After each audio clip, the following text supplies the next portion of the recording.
ನಮಸ್ಕಾರ. ನಿಮಗೆಲ್ಲರಿಗೂ ಸರೋಜ ಚಂಗೋಳಿ ಯೂಟ್ಯೂಬ್ ಚಾನಲ್ಗೆ ಸ್ವಾಗತ. ನಾನು ಇವತ್ತಿದ್ದೀನಿ ಸಮಾಜ ಸೇವೆ ಮತ್ತು ತರಬೇತಿ ಕೇಂದ್ರ ಆಲ್ಕೋಳ ಸರ್ಕಲ್ ಶಿವಮೊಗ್ಗದಲ್ಲಿ. ಇಲ್ಲಿ ನನಗೆ ಒಬ್ಬರು ರಿಸೋರ್ಸ್ ಪರ್ಸನ್ ಆಗಿ ಮಹಿಳೆಯರನ್ನು ಉದ್ದೇಶಿಸಿ ಕಾನೂನಿನ ಬಗ್ಗೆ ಮಾತಾಡೋಕ್ಕೆ ಕರೆದಿದ್ದಾರೆ. ಬನ್ನಿ ಫ್ರೆಂಡ್ಸ್, ಹಾಗಾದರೆ ಹೋಗೋಣ. ಈ ಕಾರ್ಯಕ್ರಮ ಹೇಗಿರುತ್ತೆ, ಎಷ್ಟು ಮಹಿಳೆಯರಿದ್ದಾರೆ, ಅವರಿಗೆ ನಾವು ಏನೇನೆಲ್ಲ ಕಾನೂನು ಮಾಹಿತಿಯನ್ನು ಕೊಡಬಹುದು ಅನ್ನೋದನ್ನು ಈ ವಿಡಿಯೋದಲ್ಲಿ ಕಟ್ಕೊಡ್ತೀನಿ. ಬನ್ನಿ ಫ್ರೆಂಡ್ಸ್. ಗುಡಿಸಲಲ್ಲಿ ನೀನು ಗೋಳಾಡುವೆಯಾತ ಕವ್ವ, ಗೋಳಾಡುವೆಯಾತ ಕವ್ವ, ಬಾಧೆಯಿಂದ ನೀನು ಬಾಳುವೆಯಾತ ಕವ್ವ, ಬಾಧೆಯಿಂದ ನೀನು ಬಾಳುವೆಯಾತ ಕವ್ವ. ಎಲ್ಲರಿಗೂ ಶುಭೋದಯ.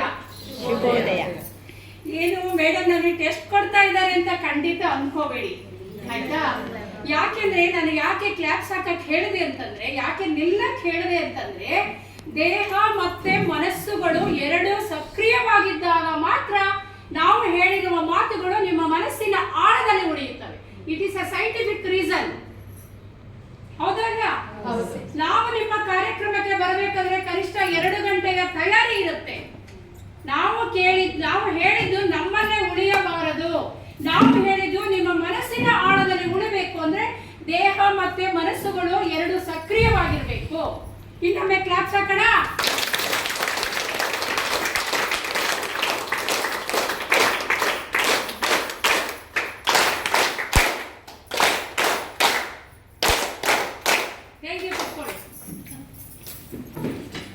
ಖುಷಿ ಖುಷಿಯಾಗಿರ್ಬೇಕು. ನನ್ನ ಮಾತು ಮುಗಿಯವರೆಗೆ ಇದು ಪ್ರಾಮಿಸ್. ನಗನಗುತ್ತಾ ಇರಬೇಕು, ನಗನಗುತ್ತಾ ಊರಿಗೆ ಹೋಗ್ಬೇಕು, ನಗನಗುತ್ತಾ ನಮ್ಮ ಕೊನೆಯ ದಿನಗಳವರೆಗೂ ಚೆನ್ನಾಗೇ ಇರಬೇಕು ನಾವು, ಆಯ್ತಾ? B positive always. ಹಾಗಾಗಿ ಯಾಕೆ ನಾನು ಕ್ಲಾಪ್ಸ್ ಹಾಕ್ತಾ ಇದ್ರೆ, ಕ್ಲಾಪ್ಸ್ ಹಾಕೋದ್ರಿಂದ ಒಂದು ರಾಸಾಯನಿಕ ಕ್ರಿಯೆ ಉತ್ಪತ್ತಿ ಆಗತ್ತೆ. ಇಲ್ಲಿ ಕ್ಲಾಪ್ಸ್ ಇಂದ ಶುರುವಾಗಿನ ರಾಸಾಯನಿಕ ಕ್ರಿಯೆ ಬ್ರೈನ್ ವರೆಗೂ ವರ್ಕ್ ಆಗತ್ತೆ. ಬ್ರೈನ್ ವರೆಗೂ ವರ್ಕ್ ಆದ್ರೆ ಏನಾಗತ್ತೆ ಅಂದ್ರೆ, ಬ್ರೈನ್ ಒಂದು ಚುರುಕು ಮಾಡುತ್ತೆ. ಮಕ್ಕಳು ನೆನ್ಪು ಮಾಡ್ತೀನಿ, ಸಿರ್ಸಿ ಕಾರವಾರದಿಂದ ಸಿದ್ದಾಪುರ ಯಾವುದೋ ಕಡೆಯಿಂದ ಬಂದಿದ್ದೀರಿ. ಅತ್ತೆ ಹೇಗಿದ್ದಾರೋ, ಗಂಡ ಹೇಗಿದ್ದಾರೋ ಬೈಕೋತಾ ಇದ್ದಾರೆ. 3 ದಿನ ಆಯ್ತು ನನ್ನ ಹೆಂಡತಿ ಹೋಗಿ ಇನ್ನೂ ಬಂದಿಲ್ಲ. ಆ ಮನಸ್ಸುಗಳೆಲ್ಲ ಇಲ್ಲೇ ಇರಬೇಕು, ಚೈತನ್ಯ ಸಭಾಂಗಣದಲ್ಲೇ ಇರಬೇಕು ಅನ್ನೋ ಕಾರಣಕ್ಕೋಸ್ಕರ ನಾನು ನಿಮ್ಮ ಹತ್ರ ಕ್ಲಾಪ್ಸ್ ಹಾಕಿದ್ದು ನಿಲ್ಲಿಸಿದ್ದು. ನೀವು ಸ್ಟೂಡೆಂಟ್, ನನ್ನ ಟೀಚರ್ ಅಲ್ಲ. We are all equal in the society. ಯಾರಿಗೂ ಕಡಿಮೆ ಇಲ್ಲ. ನಾವು ಹೆಣ್ಣು ಅನ್ನೋದೇ ಒಂದು ಹೆಮ್ಮೆಯ ವಿಚಾರ. ಯಾವತ್ತು ತಾಯಿ ಗರ್ಭದಿಂದ ಈಚೆ ಬಂದು ಅಮ್ಮ ಅಂತ ಹತ್ತುವಲ್ಲ, ಒಂದು ಹೆಣ್ಣು ಮಗುವಾಗಿ ಅದು ಹೆಮ್ಮೆ ಪಡುವ ವಿಚಾರ. ನಾನು ಒಬ್ಳು ಹೆಣ್ಣಾಗಿ ಯಾವತ್ತು ನಾನು ಹೆಣ್ಣಾಗಿದ್ದೀನಿ ಅಂತ ಬೇಜಾರು ಪಟ್ಕೊಂಡೇ ಇಲ್ಲ. ಹಾಗಾಗಿ ಹೆಣ್ಣು ಅನ್ನೋದು ಒಂದು ಹುಣ್ಣು ಅಲ್ಲ, ಒಂದು ಹಣ್ಣು. ಒಪ್ಕೋತೀರಾ? ಯಾರಾದ್ರೂ ನಾನು ಹೆಣ್ಣು, ನನಗೆ ಅವಕಾಶ ಇಲ್ಲ, ಹೆಣ್ಣು ಅನ್ನೋ ಕಾರಣಕ್ಕೋಸ್ಕರ ನನಗೇನು ಬಿಡ್ತಾ ಇಲ್ಲ, ಸಮಾಜದಲ್ಲಿ ಮುಂದೋಗಕ್ ಬಿಡ್ತಾ ಇಲ್ಲ ಅನ್ನೋ ಭಾವನೆ ಇದ್ರೆ ನನ್ನ ಸ್ಪೀಚ್ ಕೇಳಿ ಚೇಂಜ್ ಆಗ್ಬೇಕು. ಇಲ್ಲ ನಾನು ಬ್ಯಾಗ್ ತಗೊಂಡು ಹೊರಟು ಬಿಡ್ತೀನಿ. ಹೇಳಿ, ಚೇಂಜ್ ಆಗ್ತೀನಿ ಅಲ್ವಾ? ಈ ಬಿಲ್ಡಿಂಗ್ ಹೆಸರೇ ಚೈತನ್ಯ. ನೀವು ಡಲ್ ಆಗಿದ್ರೆ ಏನ್ ಅರ್ಥ ಬರುತ್ತೆ ಹೇಳಿ, ಅಲ್ವಾ? ಓಕೆ, ವಿಷಯಕ್ಕೆ ಬರ್ತಾ ಇದ್ದೀನಿ. ನಾನು ಶಿವಮೊಗ್ಗದಲ್ಲಿ ವಕೀಲರಾಗಿ ಕೆಲಸ ಮಾಡ್ತಾ ಇದ್ದೀನಿ. ನನ್ನ ಹೆಸರು ಸರೋಜ ಪಿ ಚಂಗೋಳಿ ಅಂತ. ವಕೀಲ ವೃತ್ತಿಯ ಜೊತೆಗೆ ಪ್ಯಾನಲ್ ಅಡ್ವೊಕೇಟ್ ಆಗಿ ನಾನು ಕೆಲಸ ಮಾಡ್ತಾ ಇದ್ದೀನಿ. ಕಳೆದ 25 ವರ್ಷದಿಂದ ಶಿವಮೊಗ್ಗದಲ್ಲಿ ವಕೀಲರಾಗಿ ಕೆಲಸ ಮಾಡ್ತಾ ಇದ್ದೀನಿ. Karnataka federation of women lawyers ಅಂತ ಒಂದು ಮಹಿಳಾ ವಕೀಲರುಗಳ ಒಂದು ಒಕ್ಕೂಟ ಇದೆ. ಅದಕ್ಕೆ ಶಿವಮೊಗ್ಗ ಜಿಲ್ಲಾ ಅಧ್ಯಕ್ಷೆಯಾಗಿ ಕೆಲಸ ಮಾಡ್ತಾ ಇದ್ದೀನಿ. APCR ಅಂದ್ರೆ association of protection of civil rights. ಮಾನವ ಹಕ್ಕುಗಳ ಉಲ್ಲಂಘನೆ ಆದಾಗ ಧ್ವನಿ ಎತ್ತಿ, ಧ್ವನಿ ಇಲ್ಲದ ಪೀಪಲ್ಗಳಿಗೆ, ವ್ಯಕ್ತಿಗಳಿಗೆ, ಲೇಡಿ ಇರ್ಬೋದು, ಮಗು ಇರ್ಬೋದು, ಮಹಿಳೆ ಇರ್ಬೋದು, ಅವರಿಗೆ ಧ್ವನಿ ಕೊಡುವ ಒಂದು ಸಂಘಟನೆ ಇದೆ. ಅದಕ್ಕೂ ಶಿವಮೊಗ್ಗ ಜಿಲ್ಲಾಧ್ಯಕ್ಷರಾಗಿ ಕೆಲಸ ಮಾಡ್ತಾ ಇದ್ದೀನಿ. ಯಾಕೆ ನಿಮ್ಮ ಪರಿಚಯನ ಆಗ್ಲೇ ಗೊತ್ತಾಯ್ತಲ್ಲ, ನನ್ನ ಪರಿಚಯನ ಹೇಳ್ಕೋಬೇಕಲ್ವಾ? ನಿಮ್ಮ ಈ ಸಂಸ್ಥೆಗೆ SMSSS ಸಂಸ್ಥೆಗೆ ನಾನು ಪ್ರಥಮ ಬಾರಿ ಬಂದಿಲ್ಲ. ಜಗದೀಶ್ ಸರ್ ಅವರು ಇನ್ನೂ ಕಾರ್ಯಕ್ರಮಕ್ಕೆ ಸಾಕಷ್ಟು ಸಲ ಕರೆದಿದ್ದಾರೆ. ಜೊತೆಗೆ ಕುವೆಂಪು ರಂಗಮಂದಿರದಿಂದ ಹಿಡಿದು ಹಲವಾರು ನಿಮ್ಮ ಸಂಸ್ಥೆಯ ಕಾರ್ಯಕ್ರಮಗಳನ್ನೇ ನಾನು ಭಾಗವಹಿಸಿರೋದ್ರಿಂದ I am really happy to say that I am your part of your association or society. ಹಾಗಾಗಿ ಖುಷಿಯಿಂದ ಇಷ್ಟು 11 ಗಂಟೆಗೆ ಕೋರ್ಟ್ ಇದ್ರೂ ಕೂಡ ನಾನು ಸಿಸ್ಟರ್ಸ್ ಬಂದಿದ್ದಾರೆ, ಅಕ್ಕ ತಂಗಿಯರು ಬಂದಿದ್ದಾರೆ, ತಾಯಂದಿರು ಬಂದಿದ್ದಾರೆ, ಅವ್ರ ಜೊತೆ ನಾನು ಸ್ವಲ್ಪ ಹೊತ್ತು ಸಮಯವನ್ನು ಇವತ್ತಿನ ಡೇಟಲ್ಲಿ ಕಳಿತೀನಿ ಅಂದರೆ ಐ ವಿಲ್ ಬಿ ಹ್ಯಾಪಿ ಅನ್ನೋದಕ್ಕೋಸ್ಕರ ಬಂದಿದ್ದೀನಿ. ನಾನು ಟೀಚರ್ ಅಲ್ಲ, ನೀವು ಸ್ಟೂಡೆಂಟ್ ಅಲ್ಲ, ಆಲ್ ಆರ್ ಈಕ್ವಲ್. ಈಗ ನನಗೆ ಕೊಟ್ಟಿರುವಂತಹ ಕಾನೂನಿನ ವಿಚಾರ, ಒಬ್ಬ ಲಾಯರ್ ಆಗಿ ನನಗೆ ಕಾನೂನು ವಿಚಾರವನ್ನೇ ಕೊಟ್ಟಿದ್ದಾರೆ. ಅದು ಕೆಲವೊಂದು ಕಾನೂನುಗಳು ಮಹಿಳೆಯರ ಸಂಬಂಧಿ ಕಾನೂನುಗಳಿದ್ದಾವೆ. ಕಾನೂನುಗಳು ಸಾವಿರ ಇದ್ದಾವೆ. ಅವು ಎಲ್ಲವನ್ನು ತಗೊಳ್ಳೋದು ಬೇಡ. ನಿತ್ಯ ಜೀವನದಲ್ಲಿ ನಮಗೆ ಕೆಲವೊಂದು ಕಾನೂನುಗಳು ಸಹಾಯಕ ಆಗ್ತವೆ. ಇಮ್ಮಿಡಿಯೇಟ್ ಏನಾದ್ರು ಪ್ರಾಬ್ಲಮ್ ಆಯ್ತು ಅಂದ್ರೆ ನಮಗೆ ಯಾವ ಕಾನೂನಿನ ಮೊರೆ ಹೋಗಬೇಕು, ನಮಗೆ ಇಮ್ಮಿಡಿಯೇಟ್ ಸಮಸ್ಯೆಗಳಾದ್ರೆ ನಾವು ಯಾವ ಕಾನೂನಿನ ಮೊರೆ ಹೋಗಬೇಕು, ನಮ್ಮನ್ನ ನಾವು ರಕ್ಷಣೆ ಮಾಡ್ಕೊಳ್ಳಿಕ್ಕೆ ಸಮಾಜದಲ್ಲಿ ನಮಗೆ ಯಾರಾದರೂ ತೊಂದರೆ ಮಾಡಿದ್ರೆ ನಾವು ಯಾವ ರೀತಿ ಅದರಿಂದ ಬಚಾವಾಗಬೇಕು ಅನ್ನೋ ಒಂದು ಕೆಲವೊಂದು ಕಾನೂನುಗಳನ್ನ ಜನರಲ್ ಲಾ ಬಗ್ಗೆ ಮಾತಾಡ್ತಾ ಇದ್ದೀನಿ. ಯಾಕೆಂದ್ರೆ ಡೀಪ್ ಆಗಿ ಕಾನೂನು ವಿದ್ಯಾರ್ಥಿಗಳಿಗೆ ಹೇಳಿದ ರೀತಿ ಒಂದೇ ಜೀವನಾಂಶದ ಕಾನೂನು, ಆಸ್ತಿ ಹಕ್ಕು ಗಂಟೆಗಟ್ಟಲೆ ಮಾತಾಡಿದ್ರೆ ನಿಮಗೆ ಪ್ರಯೋಜನಕ್ಕೆ ಬರೋದಿಲ್ಲ. ನಿಮ್ಮ ವರ್ಕಿಂಗ್ ಫೀಲ್ಡ್ ಅಲ್ಲಿ ಯಾರಿಗಾದ್ರೂ ಸಮಸ್ಯೆ ಆಯ್ತು ಅಂದ್ರೆ ಮಿನಿಮಮ್ ನೀವು ಅಡ್ವೈಸ್ ಮಾಡೋ ರೀತಿ ನೀವು ರೆಡಿ ಆಗಬೇಕು. ಅಷ್ಟನ್ನ ಇವತ್ತು ನಿಮಗೆ ಮಾಹಿತಿ ಕೊಡ್ತಾ ಇದ್ದೀನಿ. ವಿಷಯಕ್ಕೆ ಹೋಗ್ಬೋದಾ?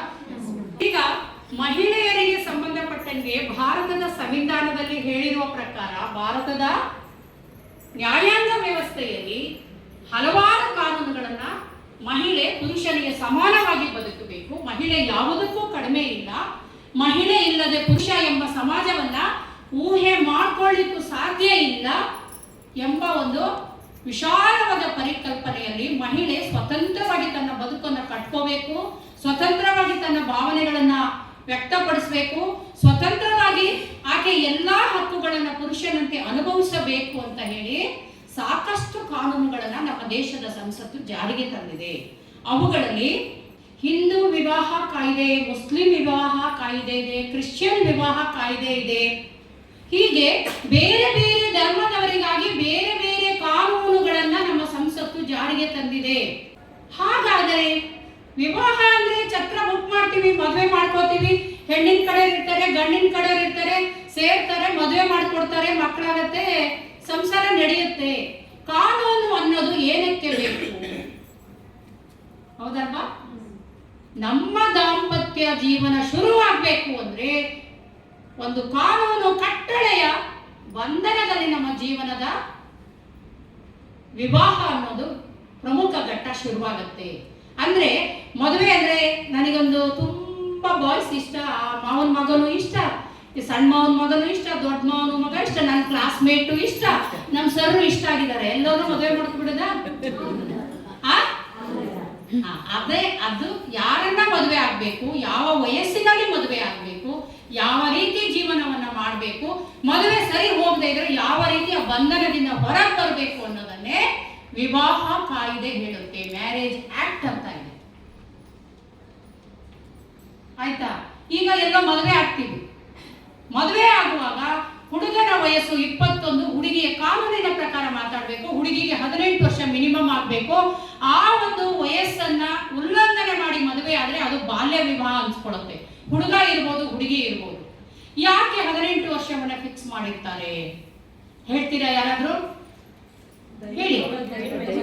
ಮಾನಸಿಕವಾಗಿ ನನ್ನ ಕೆಲಸ ಸುಖ ಆಗುತ್ತೆ. ಈಗ ದೈಹಿಕವಾಗಿ ಬೆಳವಣಿಗೆ, ಮಾನಸಿಕವಾಗಿ ಬೆಳವಣಿಗೆ ಆಗಬೇಕು. ಆಕೆ ಮಗುವನ್ನ ಹೆರಲಿಕ್ಕೆ ದೈಹಿಕವಾಗಿ ಸಶಕ್ತವಾಗಬೇಕು. ಅವಳಲ್ಲಿ ದೈಹಿಕ ಬೆಳವಣಿಗೆಗಳು ಪರಿಪಕ್ವ ಆದ್ರೆ ಅವಳೇ ಒಂದು ಮಗುವಾಗಿರ್ತಾಳೆ. 18 ವರ್ಷದ ಒಳಗಡೆ ಅವಳಿಗೆ ಇನ್ನೊಂದು ಮಗುವಾದ್ರೆ ಕ್ವಾಲಿಟಿ ಬೇಬಿ ಹುಟ್ಟೋದಿಲ್ಲ, ಆರೋಗ್ಯವಂತ ಮಗು ಹುಟ್ಟೋದಿಲ್ಲ. ಹಾಗಾಗಿ 18 ವರ್ಷ ಅನ್ನೋಷ್ಟೊತ್ತಿಗೆ ಅಟೈನಿಂಗ್ ಮೆಜಾರಿಟಿ ಪ್ಯೂಬರ್ಟಿ ಬಂದಿರ್ತಾರೆ. ಆ ಏಜ್ 18 ಆಗಿ ಒಂದೇ ದಿನಕ್ಕೆ ಮದುವೆ ಮಾಡಬೇಕು ಅಂತಲ್ಲ, 18 ಒಂದು ಕಾನೂನಿನ ಗಡುವು. 18ರ ನಂತರ ಯಾವ ವಯಸ್ಸಿನಲ್ಲಾದ್ರೂ ಮದುವೆ ಆಗಬಹುದು. ಅದಕ್ಕೆ ಏಜಿನ ಕೊನೆಯ ಲಿಮಿಟ್ ಇಲ್ಲ. ಹುಡುಗನಿಗೆ 21 ವರ್ಷ. ಯಾಕೆ ಅಂದ್ರೆ ಒಬ್ಬ ತಂದೆಯಾಗಿ ಮರುಜೀವವನ್ನ ಇನ್ನೊಂದು ಹೆಂಡತಿಯ ಸಂಭೋಗದಿಂದ ವಂಶಾಭಿವೃದ್ಧಿ ಕ್ರಿಯೆಗೆ ತೊಡಗಬೇಕು ಅಂದ್ರೆ ಹುಡುಗನ ದೈಹಿಕ ಮತ್ತೆ ಮಾನಸಿಕ ಬೆಳವಣಿಗೆ 21 ವರ್ಷ ಬೇಕೇ ಬೇಕು ಅನ್ನೋದನ್ನ ಮಾನಸಿಕ ಶಾಸ್ತ್ರಜ್ಞರು ಮತ್ತು ವೈದ್ಯ ಸಮೂಹಗಳು ಕಂಡುಕೊಂಡಿದ್ದ ಸತ್ಯ. ಹಾಗಾಗಿ ಅವರಿಗೆ 21 ವರ್ಷ ಆದರೆ ಅಪ್ಪನಾಗ್ಲಿಕ್ಕೆ ಅರ್ಹತೆ ಇದೆ ಅನ್ನೋ ಒಂದು ಕಾರಣಕ್ಕೋಸ್ಕರ ಏಜ್ ಅನ್ನ ಫಿಕ್ಸ್ ಮಾಡಿದ್ದಾರೆ. ಅದಕ್ಕಿಂತ ಮುಂಚೆ ಆದ್ರೆ ಬಾಲ್ಯ ವಿವಾಹ ಅಂತ ಆಗತ್ತೆ. ಬಾಲ್ಯ ವಿವಾಹ ಆದ್ರೆ ನಿಮ್ಗೆಲ್ಲ ಫೀಲ್ಡ್ ಅಲ್ಲಿ ಕೆಲಸ ಮಾಡ್ತಾ ಇದ್ದೀರಿ, ಅದು ಎಷ್ಟೆಷ್ಟು ಸಮಸ್ಯೆ ಆಗಿ ಕೇಸುಗಳಾಗತ್ತೆ. ಮದುವೆ ಮಾಡಿಸಿದ ಹೆಣ್ಣಿನ ಕಡೆಯರು ಗಂಡಿನ ಕಡೆಯರು ಎಲ್ಲರೂ ಕಾನೂನು ಕಟ್ಟಳೆಗಳನ್ನು ಅನುಭವಿಸ್ಬೇಕಾಗತ್ತೆ, ಕೋರ್ಟಿನ ಕಟಕಟೆ ಹತ್ತಬೇಕಾಗತ್ತೆ. CDPO ಇರ್ಬೋದು ಅಲ್ವಾ, ಮಹಿಳಾ ಮತ್ತೆ ಮಕ್ಕಳ ಕಲ್ಯಾಣ ಅಧಿಕಾರಿಗಳು, CWC ಕಮಿಟಿಯವರು ಇರ್ಬೋದು, ಎಲ್ಲರೂ ಬಂದು ದಾಳಿ ಮಾಡ್ತಾರೆ, ಮದುವೆ ನಿಂತು ಹೋಗುತ್ತೆ. ಒಮ್ಮೆ ಇವ್ರು ಹೋಗೋದ್ರೊಳಗೆ ಮದುವೆ ಆದ್ರೆ ಆ ಮದುವೆ ಅಸಿಂಧು ಅಂತ ಹೇಳಿ ಕೋರ್ಟು ಕಟ್ಟಳೆ, ಈ ಕಡೆ ಪೇರೆಂಟ್ಸು ಆ ಕಡೆ ಪೇರೆಂಟ್ಸು ಎಲ್ಲ ಅನುಭವಿಸ್ಬೇಕಾಗತ್ತೆ. ನೀವು ಸಾಕಷ್ಟು ಲೀಡರ್ಗಳು ಇರೋದ್ರಿಂದ ನಿಮಗೆ ನಮ್ಮ ಭಾಷಣ ಮಾಡೋದು ಸುಲಭ ಅಂತ ಹೇಳಿ ನಾನು ಅಂದ್ಕೊಳ್ತಾ ಇದ್ದೀನಿ. ಯಾಕಂದ್ರೆ ಸಾಕಷ್ಟು ಕಡೆ ನೀವು ಕಾರ್ಯಾಗಾರಗಳನ್ನ ನೋಡಿರ್ತೀರ. ಆ ಆಕ್ಟ್ ಬಗ್ಗೆನೇ ಸಪ್ರೇಟ್ ನೀವು ಕಾರ್ಯಾಗಾರಗಳನ್ನ ಅಟೆಂಡ್ ಮಾಡಿದಿರಿ ಅಂತ ಹೇಳಿ ನಾನು ಭಾವಿಸ್ತೇನೆ, ಬಾಲ್ಯ ವಿವಾಹ ಮತ್ತೆ ಅದರ ಇಂಪ್ಯಾಕ್ಟ್ ಬಗ್ಗೆ ಅಲ್ವಾ. ಈಗ ಮದುವೆ ಬಗ್ಗೆ ಹೇಳ್ತಾ ಇದ್ದೆ ನಾನು. ಮದುವೆ ಅನ್ನೋದು ನಾನು ಹೇಳಿದೆ, ಒಂದು ಮದುವೆ ಆಗ್ತೀವಿ, ಚೆನ್ನಾಗಿ ವಂಶಾಭಿವೃದ್ಧಿ ಆಗ್ಬೇಕು, ಸಂಸಾರ ಮಾಡಬೇಕು, ಚೆನ್ನಾಗಿ ಇರಬೇಕು, ಹ್ಯಾಪಿಯಾಗಿ ಇರಬೇಕು, ಹೋದ ಮನೆ ಹುಟ್ಟಿದ ಮನೆ ಎರಡನ್ನೂ ನಾನು ಜವಾಬ್ದಾರಿಯಿಂದ ನಿಭಾಯಿಸಬೇಕು ಅಂತಾನೆ ಮದುವೆ ಮಾಡ್ಕೋತೀವಿ ಅಲ್ವಾ. ಆದರೆ ಎಲ್ಲೋ ನಮ್ಮ ಅದೃಷ್ಟ ಕೆಟ್ಟು ನಾವು ಅಂದುಕೊಂಡ ರೀತಿಯಲ್ಲಿ ನಮಗೆ ಪಾರ್ಟ್ನರ್ ಸಿಗ್ಲಿಲ್ಲ ಅಂತ ಇಟ್ಕೊಳ್ಳಿ, ಇಲ್ಲ ಮೋಸ ಮಾಡಿ ಮದುವೆ ಆಗಿದ್ದಾನೆ, ಅವನಿಗೆ ಮೊದಲೇ ಮದುವೆ ಆಗಿ ನಮ್ಮದೇ ಫಸ್ಟ್ ಮದುವೆ ಅಂತ ಹೇಳಿ ಎರಡನೇ ಮದುವೆ ನಮ್ಮನ್ನು ಮಾಡ್ಕೊಂಡಿರ್ತಾನೆ, ಅವನಿಗೆ ಹೆಂಡತಿ ಮಕ್ಕಳು ಇನ್ನೆಲ್ಲೋ ಇರ್ತಾರೆ. ಈ ತರ ಎಷ್ಟೋ ಕಾರಣ ಇರ್ಬೋದು, ಹೌದಲ್ವಾ. ಬೇರೆ ಬೇರೆ ಕಾರಣಕ್ಕೋಸ್ಕರ ಇಲ್ಲ ನನಗೆ ಇವನ ಜೊತೆ ಬದುಕೋಕೆ ಆಗೋದಿಲ್ಲ, ಎರಡು ಫ್ಯಾಮಿಲಿ ಮೇಂಟೈನ್ ಮಾಡೋಷ್ಟು ಅವನಿಗೆ ಆರ್ಥಿಕವಾಗಿ ಸಬಲನಿಲ್ಲ, ಆಕೆ ಮನೆಗೆ ಹೋಗ್ತಾನೆ, ನನ್ನ ಮನೆಗೆ ಬರಲ್ಲ, ಇಲ್ಲ ಅಂದ್ರೆ ನನಗೆ ತುಂಬಾ ಹೊಡಿತಾನೆ ಬಡಿತಾನೆ, ಅವನ ಜೊತೆ ಬದುಕೋಕೆ ಆಗೋದಿಲ್ಲ, ಬೆಳಗ್ಗೆ ಸಂಜೆ ರಾತ್ರಿ ಬೆಳಗ್ಗೆ ತಾಳಿ ಕಿತ್ತಾಕ್ತಾನೆ, ರಾತ್ರಿ ಅದು ಫೋನ್ಸ್ ಕಟ್ಕೋಬೇಕು ನಾನು. ಈ ತರ ಹೆಣ್ಮಕ್ಳೆಲ್ಲ ನಮ್ಮ ಹತ್ರ ಬರ್ತಾರೆ ಕಚೇರಿಗೆ, ರಾತ್ರಿ ಎಲ್ಲ ಕುಡಿದು ಜಗಳ ಮಾಡ್ತಾರೆ, ಬೆಳಗ್ಗೆ ಅದು ಫೋನ್ಸ್ ಕಟ್ಕೊಂತಾರೆ, ಮತ್ತೆ ರಾತ್ರಿಗೆ ಅದೇ ಕಿತ್ತಾಕೋದು. ನನ್ನ ತಾಳಿ ಕೊಡು, ನಾನು ಗಂಟ ನೀನು ಸಹಿಸ್ಕೋಬೇಕು, ಯಾಕಂದ್ರೆ ತಾಳಿ ಇದೆಯಲ್ಲ, ತಾಳಿ ಇರೋದು ನನಗೆ ಪವರ್ ಇದೆ ಹೊಡಿಯಕ್ಕೆ ಅಂತ. ಸಂಸಾರ ಮಾಡಕ್ ಪವರ್ ಮನಸ್ಸಲ್ಲ ಅವರಿಗೆ, ಹೊಡಿಯಕ್ ಪವರ್ ಇದೆ ಅಂತ ಡಾಮಿನೇಟ್ ಮಾಡೋವಂಥದ್ದು ಇತ್ಯಾದಿ ಇತ್ಯಾದಿ ಕಾರಣಕ್ಕೋಸ್ಕರ ಒಂದು ಮದುವೆ ಆಗಿದ್ರೆ ಗಂಡ ಹೆಂಡತಿಯಿಂದ ಸಮಸ್ಯೆ ಇರ್ಬೋದು, ಗಂಡನಿಗೆ ಗಂಡನಿಂದ ಸಮಸ್ಯೆ ಇರ್ಬೋದು, ಒನ್ ಸೈಡೆಡ್ ಅಲ್ಲ. ಆ ರೀತಿ ಇರುವಾಗ ಒಂದು ಮದುವೆ ಆದಾಗ ವಿವಾಹ ವಿಚ್ಛೇದನವನ್ನು ಕೋರ್ಟಿನಲ್ಲಿ ಪಡೆದುಕೊಳ್ಳದೆ ಇನ್ನೊಂದು ಮದುವೆ ಆದ್ರೆ ಕಾನೂನಿನ ಪ್ರಕಾರ ಬಿಗಾಮಿ ಅಂತ ಆಗ್ತದೆ. ಹುಡುಗನು ಫಸ್ಟಿನ ಹೆಂಡತಿಗೆ ವಿಚ್ಛೇದನವನ್ನ ಕೊಡದೆ, ಡೈವರ್ಸ್ ಕೊಡದೆ ಇನ್ನೊಂದು ಮದುವೆ ಆದ್ರೆ ಅವನಿಗೂ ಬಿಗಾಮಿ ಕೇಸ್ ಆಗ್ತದೆ. ಹುಡುಗಿನೂ ಕೂಡ ಮದುವೆ ಸರಿ ಹೋಗ್ಲಿಲ್ಲ ಅಂತಂದ್ರೆ ಕೋರ್ಟಿನಲ್ಲಿ ಹೋಗಿ ವಿವಾಹ ವಿಚ್ಛೇದನವನ್ನ ಜಡ್ಜ್ ಸಹಿಯಾಗಿ ತಗೊಳ್ಳದೆ ಇನ್ನೊಂದು ಮದುವೆ ಆದ್ರೆ ಅವಳು ಕೂಡ ಬಿಗಾಮಿ ಕೇಸ್. ಎರಡನೇ ಮದುವೆ ವಿವಾಹ ಆಗಿದ್ದಾಳೆ ಅಂತ ಹೇಳಿ ಅವಳು ಕೂಡ ಶಿಕ್ಷಾರ್ಹ ಅಪರಾಧ. ಅದೇ ಒಂದು ಪಾಯಿಂಟ್ ಮೇಲೆ ಆಕೆ ಮೇಲೆ ಕ್ರಿಮಿನಲ್ ಕೇಸು ಹಾಕ್ಬೋದು. ಇಲ್ಲ ಗಂಡ ಮೋಸ ಮಾಡಿ ಮದುವೆ ಆಗಿದ್ದಾನೆ ಅಂದ್ರೆ ನಾವು ಚೀಟಿಂಗ್ ಕೇಸ್ ಹಾಕ್ಬೋದು. ಮದುವೆ ಆಗಿನೂ ನಮ್ಗೆ ಸರಿ ನೋಡ್ಕೊಳ್ತಿಲ್ಲ ಅಂದ್ರೂ ಕೂಡ ಹ್ಯಾರಾಸ್ಮೆಂಟ್ ಮೇಲೆ ಕೇಸುಗಳನ್ನು ಹಾಕೊಳ್ಬೋದು. ಹಾಗಂತ ನೀವು ಊರಿಗೆ ಹೋಗಿ ಎಲ್ಲೋ ಒಂಚೂರು ಬಯ್ಯ ಗಂಡ ಹೊಡೆಯ ಗಂಡ ಇದ್ರೆ ತಗ್ಗ ನೀವು ಕೇಸ್ ಹಾಕೋದೆಲ್ಲ ಲಾಯರ್ ಆಫೀಸಿಗೆ ಹೋಗಿ ಹೋಗ್ತೀರಾ? ಇಲ್ಲ, ಸುಧಾರಿಸ್ಕೋಬೇಕು. ತಾಳಿದವನು ಬಾಳೆಯಾನು. ಜಗದೀಶ್ ಸರ್, ನೀವು ಒಬ್ಬರೇ ಇವತ್ತು ಬಾಯ್ ಇದ್ದೀರಾ, ಬೇಜಾರಾಗಬೇಡಿ, ಮೇಡಮ್ ಎಲ್ಲ ಹೇಳ್ಕೊಟ್ಟು ಹೋಗ್ತಾ ಇದ್ದಾರೆ ಇವರಿಗೆ ಐಡಿಯಾ ಕೊಟ್ಟು ಅಂತ. ನನ್ನ ಕರ್ತವ್ಯ ನಾನು ಹೇಳಲೇಬೇಕಾಗತ್ತೆ. ಕೆಲವೊಂದು ಎಷ್ಟೇ ಏಜ್ ಇರ್ಬೋದು, ಕೆಲವೊಂದು ವಿಚಾರಗಳ ಬಗ್ಗೆ ಪರಿಪೂರ್ಣವಾಗಿ ನಮಗೆ ನಾಲೆಡ್ಜ್ ಇರೋದಿಲ್ಲ. ಕಾನೂನೇ ಬೇರೆ ಹೇಳುತ್ತೆ, ನಮ್ದು ಕಸ್ಟಮರಿ ಪ್ರಾಕ್ಟೀಸೇ ಬೇರೆ ಹೇಳುತ್ತೆ, ಊರಿನವ್ರು ಮಾಡೋ ಪಂಚಾಯಿತಿನೇ ಬೇರೆ. ಎಲ್ಲೋ ಸಂಸಾರ ಸರಿ ಹೋಗ್ತಿದ್ದಾಗ ಸೇರ್ ಪಂಚಾಯಿತಿ ಮಾಡಿ ಅವನು ಹೆಂಗೂ ಬರ್ತಾ ಇಲ್ಲ ತಾನೆ, 2 ವರ್ಷ ಆಗಿದೆ ಬಿಟ್ಟು ಹೋಗಿ ಇನ್ನೇನು ಮದುವೆ ಮಾಡ್ಕೊಂಡು ಮಾಡಿಸ್ಬಿಡ್ತಾರೆ. ಒನ್ ಟೈಮಿಗೆ ಬಂದು ನನ್ನ ಹೆಂಡತಿಯನ್ನು ಅಧಿಕಾರ ಚಲಾಯಿಸಿದ್ರೆ ನಾವೇ ಜೈಲಿಗೆ ಹೋಗ್ಬೇಕಾಗುತ್ತೆ. ಹಾಗಾಗಿ ಹೇಳ್ತಾ ಇದ್ದೀನಿ, ನಾವು ಮಾಡದೇ ಇರುವ ತಪ್ಪಿಗೆ ನಾವು ಶಿಕ್ಷೆಗೆ ಒಳಗಾಗಬಾರದು ಅನ್ನೋ ಒಂದು ದೃಷ್ಟಿಯಲ್ಲಿ ನಾನು ಹೇಳ್ತಾ ಇದ್ದೀನಿ. ಅರ್ಥ ಆಯ್ತಾ ನನಗೆ? ಹಾಗಾಗಿ ಒಂದು ಮದುವೆ ಆದಾಗ ಜೀವನ ಸರಿ ಹೋಗಿಲ್ಲ ಅಂತ ನಮ್ಮ ತಾಳ್ಮೆಯನ್ನು ಮೀರಿನು ಅಲ್ಲಿ ಸರಿ ಹೋಗದೇ ಇದ್ದಾಗ ಏನ್ ಮಾಡ್ಬೇಕು, ನಾವು ವಿವಾಹ ವಿಚ್ಛೇದನವನ್ನು ತಗೊಂಡು ರೀಮ್ಯಾರೇಜ್ಗೆ ಹೋಗ್ಬೇಕು. ವಿವಾಹ ವಿಚ್ಛೇದನದಲ್ಲಿ 2 ತರ ವಿವಾಹ ವಿಚ್ಛೇದನ ಬರುತ್ತೆ. ಒಂದು ಅಂದ್ರೆ ಮ್ಯೂಚುವಲ್ ಕನ್ಸೆಂಟ್ ಅಲ್ಲಿ ಮಾಡ್ಕೊಳ್ಳೋಂಥದ್ದು.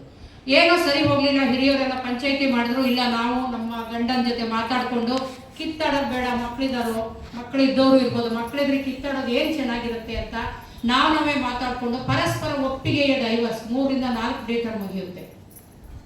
ಇಬ್ರು ಒಪ್ಪಿಗೆಗೆ ಸೈನ್ ಹಾಕಿ ಒಂದೇ ಡೈವರ್ಸ್ ಕೇಸ್ ಹಾಕ್ಬಿಡೋದು. ಅದು ಒಪ್ಪಿಗೆಯ ವಿವಾಹ ವಿಚ್ಛೇದನ 2-3 ಡೇಟಲ್ಲಿ ಮುಗಿಯುತ್ತೆ.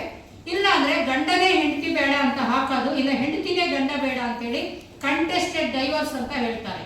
ಅದಕ್ಕೆ ನಾನು ತಪ್ಪು ಮಾಡಿಲ್ಲ ಅಂತ ಅವನು ವಾದ ಮಾಡೋದು, ಇವಳು ನಾನು ತಪ್ಪು ಮಾಡಿಲ್ಲ ಅಂದ್ರೆ ಹೆಂಡತಿ ವಾದ ಮಾಡೋದು. ಅದು ಎಷ್ಟು ವರ್ಷ ಲಿಮಿಟ್ ಅಂತ ಹೇಳಕ್ಕಾಗಲ್ಲ. 2 ವರ್ಷ, 3 ವರ್ಷ, 4 ವರ್ಷ, 5 ವರ್ಷ ಅವ್ರ ಏಜ್ ಆಗಿ ಅಕಸ್ಮಾತ್ ರೀಮ್ಯಾರೇಜ್ ಆಗೋ ಇಚ್ಛೆಗಳಿದ್ರೆ ರೀಮ್ಯಾರೇಜ್ ಆಗೋಕ್ಕೂ ಅವಕಾಶ ಇದೆ. ಇವನು ಅಜ್ಜ ಆಗ್ತಾನೆ, ಅವಳು ಅಜ್ಜಿ ಆಗ್ತಾನೆ, ಅಲ್ಲಿವರೆಗೂ ಡೈವರ್ಸೇ ಆಗೋದಿಲ್ಲ. ಅಂತಹ ಕೇಸುಗಳು ಇರುತ್ತೆ. ಜಿದ್ದಿ ಬಿದ್ದ್ಬಿಡ್ತಾರೆ, ಹಠಕ್ಕೆ ಬಿದ್ದ್ಬಿಡ್ತಾರೆ. ಗೊತ್ತಿರುತ್ತೆ ನಾವು ಮಾಡಿದ ತಪ್ಪು ಅಂತ, ಮಾಡೇ ಇಲ್ಲ, ಬಿದ್ರು ಮೀಸೆ ಮಣ್ಣಾಗಿಲ್ಲ ಅಂತ, ಬಿದ್ರು ಇವಳು ಸೀರಿಯಸ್ ಆಗಿ ನನ್ ಮಣ್ಣಾಗಿಲ್ಲ ಅಂತ. ಈ ತರ ತಪ್ಪನ್ನ ಒಪ್ಪಿಕೊಂಡು ಸರಿಪಡಿಸ್ಕೊಂಡ್ರೆ ಮ್ಯೂಚುವಲ್ ಕನ್ಸೆಂಟ್ ಡೈವರ್ಸ್ ಆದ್ರೆ 2-3 ಡೇಟಲ್ಲಿ ಮುಗಿಯುತ್ತೆ, 1-1.5-2 ತಿಂಗಳಲ್ಲಿ ಮುಗಿಯುತ್ತೆ. ಇಲ್ಲ ಅಂದ್ರೆ ವರ್ಷಾನುಗಟ್ಟಲೆ ಜಿದ್ದಿ ಬಿದ್ರೆ ಮುಂದುವರ್ಕೊಂಡು ಹೋಗುತ್ತೆ. ಇನ್ನೊಂದು ಕಾನೂನು ಹೇಳ್ತಾ ಇದ್ದೀನಿ. ವಿವಾಹ ಕಾನೂನು ಆಯ್ತು. ಉತ್ತರಾಧಿಕಾರ ಕಾನೂನು.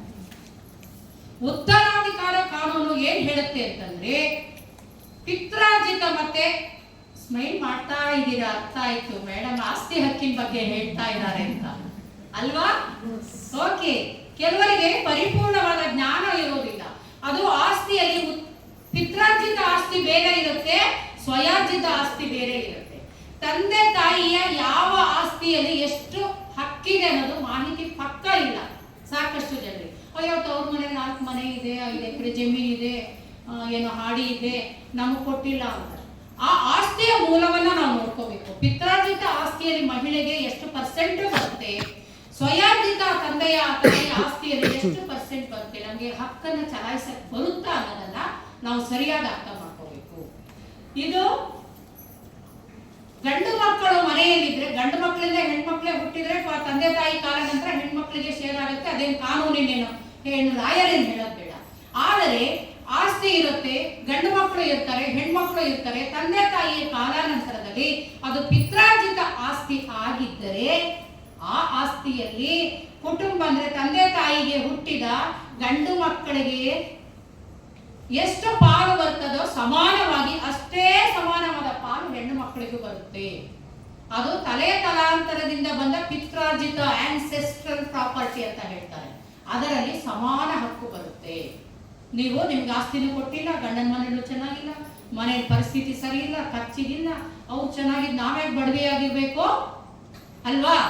ಅಂತ ಸಂದರ್ಭದಲ್ಲಿ ಇಲ್ಲ ಅಂದ್ರೆ ನಮ್ಮ ಹಕ್ಕನ್ನ ನಾವು ಚಲಾಯಿಸಿ ತಗೋಬೇಕು. ಏನೋ ಒಂದು ಪ್ರೀತಿ ಇರುತ್ತೆ, ವಿಶ್ವಾಸ, ಬೆಳೆದಿರೋ ಮನೆ, ಹುಟ್ಟಿರೋ ಮನೆ, ಜಾರ್ ಬಿದ್ದಿರೋ ಮನೆ. ನಾವು ಒಂದು ತೋಟಕ್ಕೆ ತೆಂಗಿನ ಮರಕ್ಕೆ ನೀರು ಹಾಕಿರ್ತೀವಿ, ಅಪ್ಪ ಅಮ್ಮನ ಜೊತೆ ಗದ್ದೆ ಕೆಲಸಕ್ಕೆ ಹೆಲ್ಪ್ ಮಾಡಿರ್ತೀವಿ. ಮದುವೆ ಆಯ್ತು ಅನ್ನೋ ಒಂದೇ ಕಾರಣಕ್ಕೋಸ್ಕರ ಅವರೇ ಅನುಭವಿಸ್ಕೊಂಡಿರೋದು ತಪ್ಪು ಅನ್ನೋ ಕಾರಣಕ್ಕೋಸ್ಕರ ನಾವು ಆಸ್ತಿ ಹಕ್ಕನ್ನ ಚಲಾಯಿಸೋದ್ರಲ್ಲಿ ಓನ್ಲಿ ಆರ್ಥಿಕತೆಯ ಅಂಶ ಒಂದೇ ಇರೋದಿಲ್ಲ. ದುಡ್ಡಿಗೋಸ್ಕರ ಆಸ್ತಿ ಅಂತಲ್ಲ, ಅದರಲ್ಲಿ ಸೆಂಟಿಮೆಂಟು ಇರುತ್ತೆ. ಇದನ್ನ ಖಂಡಿತವಾಗ್ಲೂ ಎಲ್ಲರೂ ಅರ್ಥ ಮಾಡ್ಕೋಬೇಕು. ಹೆಣ್ಣು ಮತ್ತೆ ಗಂಡುಗಳು ಸಮಾಜದಲ್ಲಿ ಪುರುಷರು ಮಹಿಳೆಯರು ಅರ್ಥ ಮಾಡ್ಕೋಬೇಕು. ಆಸ್ತಿ ಹಕ್ಕಿನ ಕೇಸ್ ಹಾಕಿದಾಳೆ ಹೆಣ್ಮಗಳು ಅಂದ ತಕ್ಷಣ ಅವಳು ಬಜಾರಿ, ಅವಳು ನಮ್ಮನೆ ಬರಂಗಿಲ್ಲ, ಹಬ್ಬಕ್ಕೆ ಬರಂಗಿಲ್ಲ, ಹುಣ್ಣಿಮೆ ಮನೆಗೆ ಸತ್ರ ಹೆಣ ನೋಡಕ್ ಬರಂಗಿಲ್ಲ, ಮುಗದೇ ಹೋಯ್ತು, ಕೊನೆ ಡೈಲಾಗ್ ಅಲ್ಲ. ಆಸ್ತಿಯ ಹಕ್ಕು ಅಂದ್ರೆ ಅದು ಹೋಗ್ಲಿ, ಹಕ್ಕು ಅಂದ್ರೆ ಹೋಗಿ ನಾವು ಒಂದು ದುಡ್ಡಿಗೋಸ್ಕರ ಹಾಕೋದಲ್ಲ. ಅದರಲ್ಲಿ ಒಂದು ಸೆಂಟಿಮೆಂಟ್ ಇರುತ್ತೆ. ಹಬ್ಬಕ್ಕೆ ಕರಿಯಲ್ಲ, ಹರಿದಿನ ಕರಿಯಲ್ಲ, ವರ್ಷಕ್ಕೊಂದ್ಸಲ ಅಣ್ಣ ತಮ್ಮಂದಿರು ಮನೆಗೆ ಬರುವುದಿಲ್ಲ. ಯಾವುದೋ ಒಂದು ಹಬ್ಬ ಫಿಕ್ಸ್ ಮಾಡ್ಕೊಂಡು ಅರಿಶಿನ ಕುಂಕುಮ ಒಂದು ಸೀರೆ ಬಾಗಿನ ಕೊಟ್ರೆ ನಾವು ಬಾಯಿ ಮುಚ್ಕೊಂಡಿರ್ತೀವಿ. ಅದು ಇಲ್ಲ, ಹೋದೋಗ್ಲು ನೆಟ್ಟಿಗೆ ಮಾತಾಡ್ಸಲ್ಲ, ನಮ್ಮ ಮನೆ ಕಾರ್ಯಕ್ರಮಕ್ಕೆ ಬರಲ್ಲ, ಪರಿಚಯ ಇಲ್ದೋ ತರ ಇರ್ತಾರೆ, ನೆಂಟ್ರ ಹತ್ರ ಹೇಳ್ ಕಳ್ಸೋದು ಏನೇನೋ ಮಾತುಗಳು. ಅವಾಗ ನಾವು ಕೇಳ್ಬೇಕು ತಾನೆ, ನೀವ್ ಈಗ ಮಾತಾಡಿ ಅಂತ ಆಸ್ತಿ ಹಕ್ಕು ಚಲಾಯಿಸೋದ್ರಲ್ಲಿ ತಪ್ಪೇನಿದೆ? ನಾವು ತಪ್ಪಿದೆಯಮ್ಮ ಹೇಳಿ. ನಾವು ಬದುಕಿ ತೋರಿಸ್ತೀವಿ, ನೀವಷ್ಟೇ ಅಲ್ಲ, ನಾವು ರಕ್ತ ಹುಟ್ಟಿದವರು, ತಂದೆ ತಾಯಿಗೆ ಅಂತ ತೋರಿಸ್ಲೇಬೇಕಲ್ಲ ಅಂತ ಸಂದರ್ಭದಲ್ಲಾದ್ರು. ಹಾಗಾಗಿ ನಾವು ಆಸ್ತಿ ಹಕ್ಕನ್ನ ಕೇಳ್ತೀವಿ ಅಂತಂದ್ರೆ ಅದು ಗೌರವಯುತವಾದ ಮತ್ತು ಪ್ರೀತಿ ಬಾಂಧವ್ಯದ ಸಂಕೇತ ಅನ್ನೋದನ್ನು ನಾವು ತಿಳ್ಕೋಬೇಕು, ದಯವಿಟ್ಟು ಅರ್ಥ ಮಾಡ್ಕೋಬೇಕು. ಹಾಗಾಗಿ ತಂದೆ ತಾಯಿಗಳ ಪಿತ್ರಾರ್ಜಿತ ಆಸ್ತಿಯಲ್ಲಿ ಸಮಾನ ಹಕ್ಕು ಬರುತ್ತೆ. ವಾಸದ ಮನೆಯಲ್ಲೂ ಒಂದು ರೂಮ್ ಕೇಳ್ಬೋದು ನಾವು, ಅವರ ಬೆಳ್ಳಿ ಬಂಗಾರಗಳಲ್ಲೂ ಕೇಳ್ಬೋದು, ಅವರ ಗದ್ದೆ ಇರ್ಬೋದು, ತೋಟ ಇರ್ಬೋದು, ಪ್ರತಿ ಒಂದರಲ್ಲೂ ಸೈಟ್ ಇರ್ಬೋದು, ಮನೆ ಇರ್ಬೋದು, ಪ್ರತಿ ಒಂದರಲ್ಲೂ ನಾವು ಆಸ್ತಿ ಹಕ್ಕ. ಆಮೇಲೆ ನಾನು ಯಾಕೆ ಹೇಳ್ತಾ ಇದ್ದೀನಿ ಅಂದ್ರೆ, ನಾನು ಈಗ ಕೊಟ್ಟಿರುವ ಮಾಹಿತಿ ಸಾಕಷ್ಟು ಯೂಟ್ಯೂಬ್ ಚಾನಲ್ ಅಲ್ಲಿ ಹಾಕಿದ್ರೆ ಸಾಕಷ್ಟು ಜನರಿಗೆ ನನ್ನ ಶ್ರಮ ತಪ್ಪುತ್ತೆ, ಹೌದಲ್ಲ? ಮಾಹಿತಿಗೋಸ್ಕರ ಅವರು ನಮ್ಮ ಚಾನಲ್ಗೆ ಎಂಟ್ರಿ ಕೊಟ್ಟು ನೋಡಿದ್ರೆ ಸಿಗತ್ತೆ ಅವರಿಗೆ. ಹಾಗಾಗಿ ನಾನು ವಿಡಿಯೋ ಮಾಡ್ಕೊಳ್ತಾ ಇರೋದು, ಸಾಕಷ್ಟು ವೀಕ್ಷಕರಿಗೆ ಅನುಕೂಲ ಆಗತ್ತೆ ಅಂತ. ಎಷ್ಟು ಸಾವಿರ ಜನ ಕರ್ನಾಟಕದಲ್ಲಿ ಎಲ್ಲ ಕಡೆ ಹೋಗಿ ನಾನು ಸ್ಪೀಚ್ ಕೊಡಕ್ಕಾಗತ್ತಾ? ಇಲ್ಲ. ಅವಶ್ಯಕತೆ ಇರೋರು ಆಸ್ತಿ ಹಕ್ಕು ಅಂತ ಹೊಡೆದ್ರೆ ಅದ್ರಲ್ಲಿ ಬರುತ್ತೆ, ನೋಡ್ಕೊಳ್ಬಹುದು ಅನ್ನೋಕ್ಕೋಸ್ಕರ. ಆಯ್ತಾ? ಹಾ, ಓಕೆ. ಈಗ ಸ್ವಯಾರ್ಜಿತ ಆಸ್ತಿಯ ಬಗ್ಗೆ ಬರೋಣ. ನಾನು ಪಿತ್ರಾರ್ಜಿತ ಆಸ್ತಿಯಲ್ಲಿ ಸಮಾನ ಹಕ್ಕು ಹೆಣ್ಮಕ್ಳಿಗೆ ಗಂಡು ಮಕ್ಕಳ ಜೊತೆನೆ ಬರುತ್ತೆ ಅಂತ ಹೇಳಿದೆ. ಗಂಡು ಮಗ ಸತ್ತೋದ್ರೆ ಆ ಸೊಸೆಗೂ ಬರುತ್ತೆ ಪಾಲು, ಗಂಡನಿಗೆ ಬರಬೇಕಾದ ಆಸ್ತಿ ಸೊಸೆಗೂ ಬರುತ್ತೆ. ಇಷ್ಟು. ಆಮೇಲೆ ಸ್ವಯಾರ್ಜಿತ ಆಸ್ತಿಯಲ್ಲಿ ತಂದೆ ತಾಯಿ ಸ್ವಯಾರ್ಜಿತವಾಗಿ ಒಂದಿಷ್ಟು ಆಸ್ತಿ ಮಾಡಿರ್ತಾರೆ, ಅವ್ರು ಬಿಟ್ಟು ಹೋಗ್ಬಿಡ್ತಾರೆ. ಅಂತ ಸಂದರ್ಭದಲ್ಲಿ ಆ ಆಸ್ತಿಯಲ್ಲಿ ನಾವು ಲಿಮಿಟೆಡ್ ಆಗಿ ಕೇಳ್ಬೇಕಾಗತ್ತೆ. ಈಗ ಅಪ್ಪ ಜಾಬಲ್ಲಿ ಇರ್ತಾರೋ, ಅಮ್ಮ ಏನೋ ಜಾಬಲ್ಲಿ ಇರ್ತಾರೆ, ಇಲ್ಲ ಕೈ ಕೆಲಸ ಮಾಡ್ತಾ ಅಮ್ಮ ಏನೋ ಅಂದ್ಕೊಂಡು ಟೈಲರಿಂಗು ಇನ್ನೊಂದು ಏನೋ ಕೆಲಸ ಮಾಡ್ತಾ ಒಂದಿಷ್ಟು ಆಸ್ತಿಯನ್ನು ಮಾಡ್ಕೊಂಡಿರ್ತಾರೆ. ಅಪ್ಪ ಕೈ ಕಸಬೋ ಏನೋ ಒಂದು ಮಾಡ್ಕೊಂಡು ಸ್ವಲ್ಪ ಆಸ್ತಿ ಮಾಡಿರ್ತಾರೆ. ಅದು ಅವ್ರು ಸ್ವಯಾರ್ಜಿತ ಆಸ್ತಿ ಅಂತ ಹೇಳಿ ಅನ್ಸ್ಕೊಳುತ್ತೆ. ಅವ್ರ ಅಪ್ಪನಿಂದ ನಮ್ಮ ಅಜ್ಜನಿಂದ ಬಂದಿರೋ ಅಂಥದ್ದಲ್ಲ. ಅಂತ ಸಂದರ್ಭದಲ್ಲಿ ಏನ್ ಮಾಡ್ಬೇಕು? ಆಸ್ತಿ ಹಕ್ಕು ಹೇಗೆ ಕೇಳಬೇಕು ನಾವು?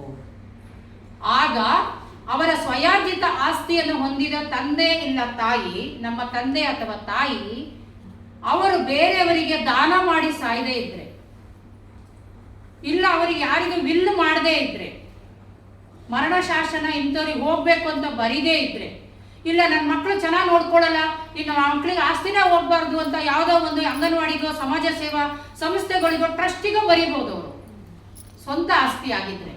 ಇವ್ ನೋಡ್ಕೊಳ್ಳೋದು ಇಲ್ಲ, ಬೇಡ ಇಲ್ಲ. ಕೆಲವು ಎಷ್ಟೋ ಜನ ಒಂದು ಟ್ರಸ್ಟಿಗೆ ಕೊಡ್ತಾರೆ. 500ರಲ್ಲೂ ಒಂದು ಹೋದಷ್ಟು ಒಂದು ಪೇಪರ್ ಅಲ್ಲಿ ಬಂದಿತ್ತು, ಒಬ್ಳು ಮಹಿಳೆ ಅಲ್ಲೊಂದು ದೇವಸ್ಥಾನಕ್ಕೆ ಕೊಟ್ಟಿದ್ದಾಳೆ 3 ಎಕರೆ ಜಮೀನು. ಈಗ ಮಕ್ಕಳ ಇರ್ಲೇ ನಾನು ಯಾವ್ದಾದ್ರು ಸೊಸೈಟಿಗೆ ಕೊಡಬಹುದು, ಯಾವ್ದಾದ್ರು ಸಮಾಜ ಮಕ್ಕಳಿಗೂ ದುಡ್ಕೊಂಡು ತಿಂತಿದ್ದಾರೆ, ಅವ್ರಿಗೆ ಯಾಕೆ ನಮ್ಮ ಆಸ್ತಿ? ಯಾರು ನಿರಾಶ್ರಿತರಿಗೆ ಮನೆ ಇಲ್ದವ್ರಿಗೆ ನಮ್ಮ ಸೈಟ್ ಕೊಟ್ಟು ಸಾಯೋಣ, ಒಳ್ಳೆಯ ಯೋಚನೆ ಇದು. ಇಲ್ಲ ಅಂದ್ರೆ ಯಾವ್ದೊಂದು ಸಮಾಜ ಸೇವೆ ಕೊಡೋಣ, ಒಂದು ಅಂಗನವಾಡಿ ಬಿಲ್ಡಿಂಗಿಗೆ ಕೊಡೋಣ, ಒಂದು ಮಹಿಳಾ ಸಂಘಕ್ಕೆ ನಮ್ಮ ಸೈಟ್ ಕೊಟ್ಟು ಹೋಗೋಣ ಅಂತೇಳಿ ಅವರು ಅವರ ಸ್ವಯಾರ್ಜಿತ ಆಸ್ತಿಯನ್ನ ವಿಲ್ ಮಾಡಿ ದಾನಪತ್ರ ಮಾಡದೇನೆ ಅವರು ತೀರಿ ಹೋದರೆ ಅಂತಹ ಆಸ್ತಿ ಖುಲ್ಲಾ ಇರುತ್ತೆ. ಯಾರಿಗೂ ಹಕ್ಕು ಬದಲಾವಣೆ ಮಾಡದೇ ಇದ್ರೆ ಆಸ್ತಿಯನ್ನು ಹೊಂದಿದ ತಂದೆ ಅಥವಾ ತಾಯಿ ಮರಣ ನಂತರ ಇರುವ ಎಲ್ಲಾ ಮಕ್ಕಳಿಗೂ ಈಕ್ವಲ್ ಆಗಿ ಹಕ್ಕು ಬರುತ್ತೆ. ಇಷ್ಟು ತಿಳ್ಕೊಳ್ಳಿ. ತಂದೆ ತಾಯಿ ಜೀವಂತ ಇದ್ರೂ ಕೂಡ ಪಿತ್ರಾರ್ಜಿತ ಆಸ್ತಿಯಲ್ಲಿ ನಮ್ಗೆ ಹಕ್ಕಿದ್ದೇ ಇರುತ್ತೆ. ಆದ್ರೆ ಅವರ ಮರಣಾನಂತರದವರೆಗೂ ನಾವು ಅವ್ರ ಸ್ವಯಾರ್ಜಿತ ಆಸ್ತಿಯನ್ನ ಕೇಳಲಿಕ್ಕೆ ಬರೋದಿಲ್ಲ. ಅರ್ಥ ಆಗ್ತಾ ಇದೆಯಾ ಅಮ್ಮ? ಏನು ನಿಮ್ಮ ಹೆಸರು? ಲಲಿತಾ. ಓಕೆ, ಯಾವ್ರಿಂದ ಬಂದಿದ್ದೀರಾ? ನಿಮ್ ಹಿಂದಿನವರು ಚಂದ ಹೂ ಮುಡ್ಕೊಂಡು ಇವ್ರು ಎಷ್ಟು ಚಂದ ಇದೆಲ್ಲ ಇಟ್ಕೊಂಡ್ ಬಂದಿದ್ದಾರೆ ನೋಡಿ, ಮೆರೂನ್ ಕಲರ್ ಸೀರೆ. ಅವರು ಎಷ್ಟು ಚಂದ ಅಲ್ಲ? ನಮಗೊಪ್ಪುವ ಸೀರೆ, ನಮಗೊಪ್ಪುವ ಒಡವೆ, ನಮಗೊಪ್ಪುವ ಒಂದು ನಗು, ಎಷ್ಟು ಚಂದ ಅಲ್ವಾ? ಎಷ್ಟೇ ಆಗ್ಲಿ ಗಂಡಸರನ್ನ ನಾನು ಹೀಗೆ ಹೇಳ್ತಾ ಇಲ್ಲ, ನಾನು ಗಂಡಸನೇ ಮದುವೆ ಆಗಿರೋದಲ್ವಾ ಅಲ್ವಾ? ಗಂಡಿಲ್ಲದ ಪ್ರಪಂಚವನ್ನ ಊಹಿಸ್ಕೊಳಕ್ ಆಗೋದಿಲ್ಲ ಅಕ್ಕ ತಂಗಿಯರೇ, ಹೆಣ್ಣಿಲ್ಲದ ಪ್ರಪಂಚವನ್ನ ಊಹಿಸ್ಕೊಳಕ್ ಆಗೋದೇ ಇಲ್ಲ. ವಂಶಾಭಿವೃದ್ಧಿ ಬೆಳಿಬೇಕು ಅಂದ್ರೆ, ಒಂದು ಮಕ್ಕಳನ್ನ ಜವಾಬ್ದಾರಿಯಿಂದ ಸಾಕ್ಬೇಕು ಅಂದ್ರೆ ಅಪ್ಪನೂ ಬೇಕು ಅಮ್ಮನೂ ಬೇಕು, ಹೌದಲ್ಲ? ನನಗೂ ಮಗಳಿದ್ದಾಳೆ, 14 ವರ್ಷದ ಮಗಳು. ಪಲಾವ್ ಮಾಡಿ ಗಡಿಬಿಡಿಯಲ್ಲಿ ಅರ್ಧಂಬರ್ಧ ತಿನ್ಕೊಂಡು ಅಪ್ಪನ ಹತ್ರ ಮಗಳಿಗೆ ಬಡಿಸ್ಕೊಡಿ ಅಂತ ಹೇಳಿ ಇಲ್ಲೆಲ್ಲ ಕಾಯ್ತಿರ್ತಾರೆ ಅಂತ ಸಿಗ್ನಲ್ ಅಲ್ಲಿ ಫಾಸ್ಟ್ ಆಗಿ ಗಾಡಿ ಹೊಡ್ಕೊಂಡ್ ಬಂದಿದ್ದೀನಿ. ಯಾಕೆಂದ್ರೆ ನಿಮ್ ಜೊತೆ ಸ್ವಲ್ಪ ಹೊತ್ತು ಇರ್ಬೇಕು ಅಂತ, ಹೌದಾ ಅಲ್ಲ? ಹಾಗಾಗಿ ನನ್ನ ಆಕ್ಚುಲಿ ವೈಯಕ್ತಿಕ ವಿಚಾರ ಹೇಳ್ಕೊಡೋದ್ರ ತಪ್ಪಿಲ್ಲ. ಅವರು ಬಿಸಿ ಶೆಡ್ಯೂಲ್ ಅಲ್ಲಿ ಇರ್ತಾರೆ. ನಮ್ಮ ಹಸ್ಬೆಂಡು ಕೂಡ 2 ಜಿಲ್ಲೆ ಜವಾಬ್ದಾರಿ ಇರೋ ಒಂದು ಕೆಲಸದಲ್ಲಿದ್ದಾರೆ. ನಾನು ಅಷ್ಟೇ 100 ಕ್ಲೈಂಟ್ಗಳು ಬರ್ತಾರೆ. ನಾವು ದಿನಕ್ಕೊಂದು ಕಡೆ, ವಾರಕ್ಕೊಂದು 4 ಕಡೆನಾದ್ರು ನಾನು ಅಲ್ಲಿ ಈ ತರ ಕಾರ್ಯಕ್ರಮಕ್ಕೆ ಹೋಗ್ತಾ ಇರ್ತೀನಿ. 2 ಚಾನಲ್ ನಡೆಸ್ಬೇಕು, ಮನೆ ಸಂಸಾರ. ನಾನು ಅಡಿಗೆ ಮಾಡಿಲ್ಲ ಅಂದ್ರೆ ಎಲ್ಲರೂ ಉಪವಾಸ. ಗೊತ್ತಿಲ್ಲಮ್ಮ, ನಾನು ಹಾಗೆ ಅಂದ್ಕೊಂಡೇ ಇಲ್ಲ. ನಿನ್ನೇನು ಅಲ್ಲೆಲ್ಲೋ ಪ್ರತಿಭಟನೆ ಇತ್ತು, ಇವತ್ತು ಇಲ್ಲಿ ಭಾಷಣ, ಮಧ್ಯಾಹ್ನ 4 ಗಂಟೆಗೆ ಒಂದು ಮೀಟಿಂಗು, ಮೆಗಾನ್ ಆಸ್ಪತ್ರೆಯಲ್ಲಿ ಒಂದು ಕ್ಲೈಂಟ್ ಕೂರ್ಸಿ ಬಂದಿದ್ದೀನಿ, ಅವ್ರಿಗೆ ಒಂಚೂರು ಟ್ರೀಟ್ಮೆಂಟ್ ಕೊಡಿಸ್ಬೇಕು. ಹೌದು, ಯಾಕೆ ಹೇಳ್ತಾ ಇದ್ದೀನಿ ಅಂದ್ರೆ ನನಗೆ ಟೈಮ್ ಇಲ್ಲ, ನನಗೆ ನಿದ್ರೆ ಮಾಡಕ್ ಆಗ್ತಾ ಇಲ್ಲ, ನನಗೆ ಯಾರು ಹೆಲ್ಪರ್ ಇಲ್ಲ ಅಂತಾರಲ್ಲ, ಅವರಿಗಾಗಿ ಇದನ್ನು ಹೇಳಿದ್ದೀನಿ ನಾನು. ನಿಮ್ಮ ಗಡಿಯಾರದಲ್ಲೂ 24 ಗಂಟೆ, ನಮ್ಮನೆ ಗಡಿಯಾರದಲ್ಲೂ 24 ಗಂಟೆ. ವಕೀಲರಾದ್ರೆ ಹೇಳ್ತೀನಿ, ಬೆಳಗ್ಗೆಯಿಂದ ಸಂಜೆ ಒಂದು 10 ಗಂಟೆಗೆ ಶುರು ಮಾಡಿದ್ರೆ brain super super super super fast ಆಗಿ ಹೋಗ್ತಾ ಇರುತ್ತೆ. 10 ಗಂಟೆವರೆಗೆ ಸ್ವಲ್ಪ ಸ್ಲೋ ಮಾಡ್ತೀವಿ ಅಡಿಗೆ, ಅನ್ನ ಸಾರು ಮಧ್ಯಾಹ್ನ ರಾತ್ರಿವರೆಗೂ ಮಾಡ್ಬಿಡ್ತೀವಿ. ಯಾವ ಸೀರೆಗೆ ಯಾವ ಬ್ಲೌಸ್ ಹಾಕ್ಕೊಂತೀವೋ ಏನೋ ಎಂಥದೋ ಏನೋ ಒಂದು ಹಾಕ್ಕೊಂಡು ಫೈಲ್ ತಗೊಂಡು ಓಡ್ತಿರ್ತೀವಿ. ಏಕೆಂದ್ರೆ ಹುಡುಗರು ಲಾಯರ್ ಆದ್ರೆ ತುಂಬಾ ಟೈಮ್ ಇರುತ್ತೆ. ಹೆಂಡತಿಯರು ಅಡುಗೆ ಮಾಡಿ ಇಟ್ಟಿರ್ತಾರೆ, ತಾಯಿನೋ ಯಾರೋ ಒಂದು ಮಾಡಿ ಇಟ್ಟಿರ್ತಾರೆ, ಬಂದು ಉಂಡು ಮಲಗೋದು. ಮಕ್ಕಳ ಜೊತೆ ಹೆಂಡತಿ ಜೊತೆ ಸಂಸಾರದ ಜೊತೆ ಅಮ್ಮ ಉಂಡಿಯ ತಿಂಡಿಯ ಕೇಳ್ತಾರೆ. ನಮ್ದು ಎಲ್ಲದೂ ಮಾಡ್ಬೇಕಲ್ಲ. ಹೊರಗಡೆ ಬಿಟ್ರು ಅಡಿಲ್ಲ, ಒಳಗಡೆ ಬಿಟ್ರು ಎಲ್ಲರೂ ಉಪವಾಸ, ಗ್ಯಾಸ್ಟ್ರಿಕ್ ಶುರುವಾಗತ್ತೆ, ಹಂಗರ್ ಸ್ಟ್ರೈಕ್. ಮನೇಲಿ ಬೇಕೇ ಬೇಕು, ನ್ಯಾಯ ಬೇಕು. ಮನೆಯವರೇ ಬೈತಾರೆ, ನೀನ್ ದುಡಿಯಕ್ಕೆ ಹೋಗೋದು ಸಾಕು, ನಮ್ಮ ಉಪವಾಸ ಬಿಡು. ಮಕ್ಳಿಗೆ ಶಾಲೆಗೆ ರಜಾ ಇನ್ ಟೈಮಿಗೆ ಕಳಿಸಿಲ್ಲ ಅಂದ್ರೆ ಸ್ಕೂಲ್ ಬಸ್ಸು ವ್ಯಾನ್ ಬಂದ್ಬಿಡುತ್ತೆ. ಹೌದಾ ಅಲ್ಲ? ಗಂಡನ ದಿನ ಆಫೀಸಿಗೆ ರಜಾ, BP ಶುಗರ್ ಹೈ ಆಗತ್ತೆ, ಅತ್ತೆ ಮಾವ ರೋಗಿ ಆಗ್ಬಿಡ್ತಾರೆ. ಮನೆಯನ್ನು ನಿಭಾಯಿಸ್ಬೇಕಲ್ಲ. ಮಾವಂಗ್ ಉಪ್ಪು ಕಡಿಮೆ, ಅತ್ತೆ ಖಾರ ಕಡಿಮೆ. ಹೌದಲ್ಲ? ಗಂಡಂಗೆ ಮಸಾಲೆ ದೋಸೆ ಇಷ್ಟ, ಅತ್ತೆ ಉದ್ದಿನ ದೋಸೆ ಇಷ್ಟ. ದೋಸೆ ಇಟ್ಟನೆ 2 ತರ ರುಬ್ಬಿಡ್ಬೇಕು. ಹೌದಲ್ಲ? ಒಬ್ರಿಗೆ ರವೆ ಇಡ್ಲಿ ಇಷ್ಟ, ಇಬ್ರಿಗೆ ಅಕ್ಕಿ ರವೆ ಇಷ್ಟ. ಕೆಲವರ್ಗೆ ಅಕ್ಕಿ ಒಡದ್ ಮಾಡ್ತೀವಲ್ಲ ಮಿಕ್ಸಿಲ್ಲ, ಅದು ಉದ್ದಿನ ಬೇಳೆ ಹಾಕಿ ಆ ರವೆ ಇಷ್ಟ. ಮಗಳಿಗೆ ಆ ಇಡ್ಲಿ ಇಷ್ಟ, ಗಂಡಂಗೆ ಇದು ಅತ್ತೆಗೆ ಏನು ಅಕ್ಕಿ ಇಟ್ಟು ರುಬ್ ಮಾಡ್ತೀವಲ್ಲ ಮೆತ್ತಿಗೆ, ಮಲ್ಲಿಗೆ ಇಡ್ಲಿ ಇಷ್ಟ, ಹಲ್ಲಿಲ್ಲ. ಅತ್ತೆ ಮಾವಗ ಅದಿಷ್ಟ. ಗಂಡಂಗಿದೇನು ನುಂಗೋದೇ ಬೇಡ, ಹಂಗೆ ಒಳಗೋಗುತ್ತೆ. ರವೆ ಇಡ್ಲಿ ಬೇಕು. 3 ತರ ಹಿಟ್ಟು ರುಬ್ಬಿಟ್ಟು 3 ತರ ಬೇಯಿಸಿ ಕೊಟ್ಟು. ನಾನಲ್ಲ ರೀ, ನೋಡಿ ಅಲ್ಲಿ ಚಾ ಕಾಫಿನೂ ಬೇಕು, ಸಿಹಿ ಬೇಕು, ಹೌದಲ್ವಾ? ಕೆಲವರಿಗೆ ಕಾಫಿ ಬೇಕು, ಕೆಲವರಿಗೆ ಟೀ ಬೇಕು. ಹಾ ಹೌದು, ಒಬ್ರು ಹಾಲು ಕುಡಿತಾರೆ, ಕೆಲವರು ಆಲ್ಕೋಹಾಲು ಕುಡಿತಾರೆ.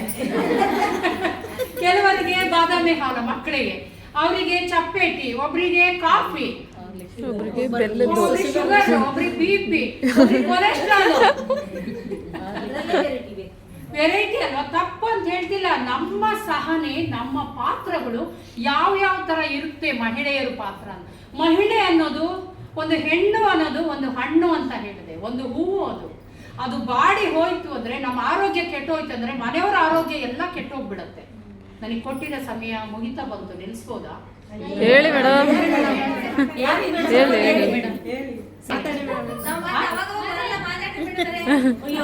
ಸಿಕ್ಕಿದೆ, ಮಾತಾಡ್ರಿ. ಆ ಕಡೆ ನಾನು ಮಾತು ನಿಲ್ಲಿಸ್ಲಾಮ? ಹೇಳಿ, ಪ್ರಶ್ನೆ ಮಾಡಿ ಮೇಡಮ್. ಮಾಡ್ಬೋದಾ? ಯಾಕೆ ನನ್ನ ಮಾತು ನಿಮ್ಗೆ ಇಷ್ಟ ಆಯ್ತು?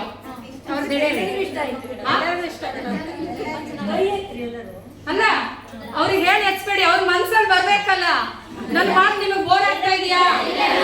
ಇಲ್ಲ ಅಲ್ವಾ?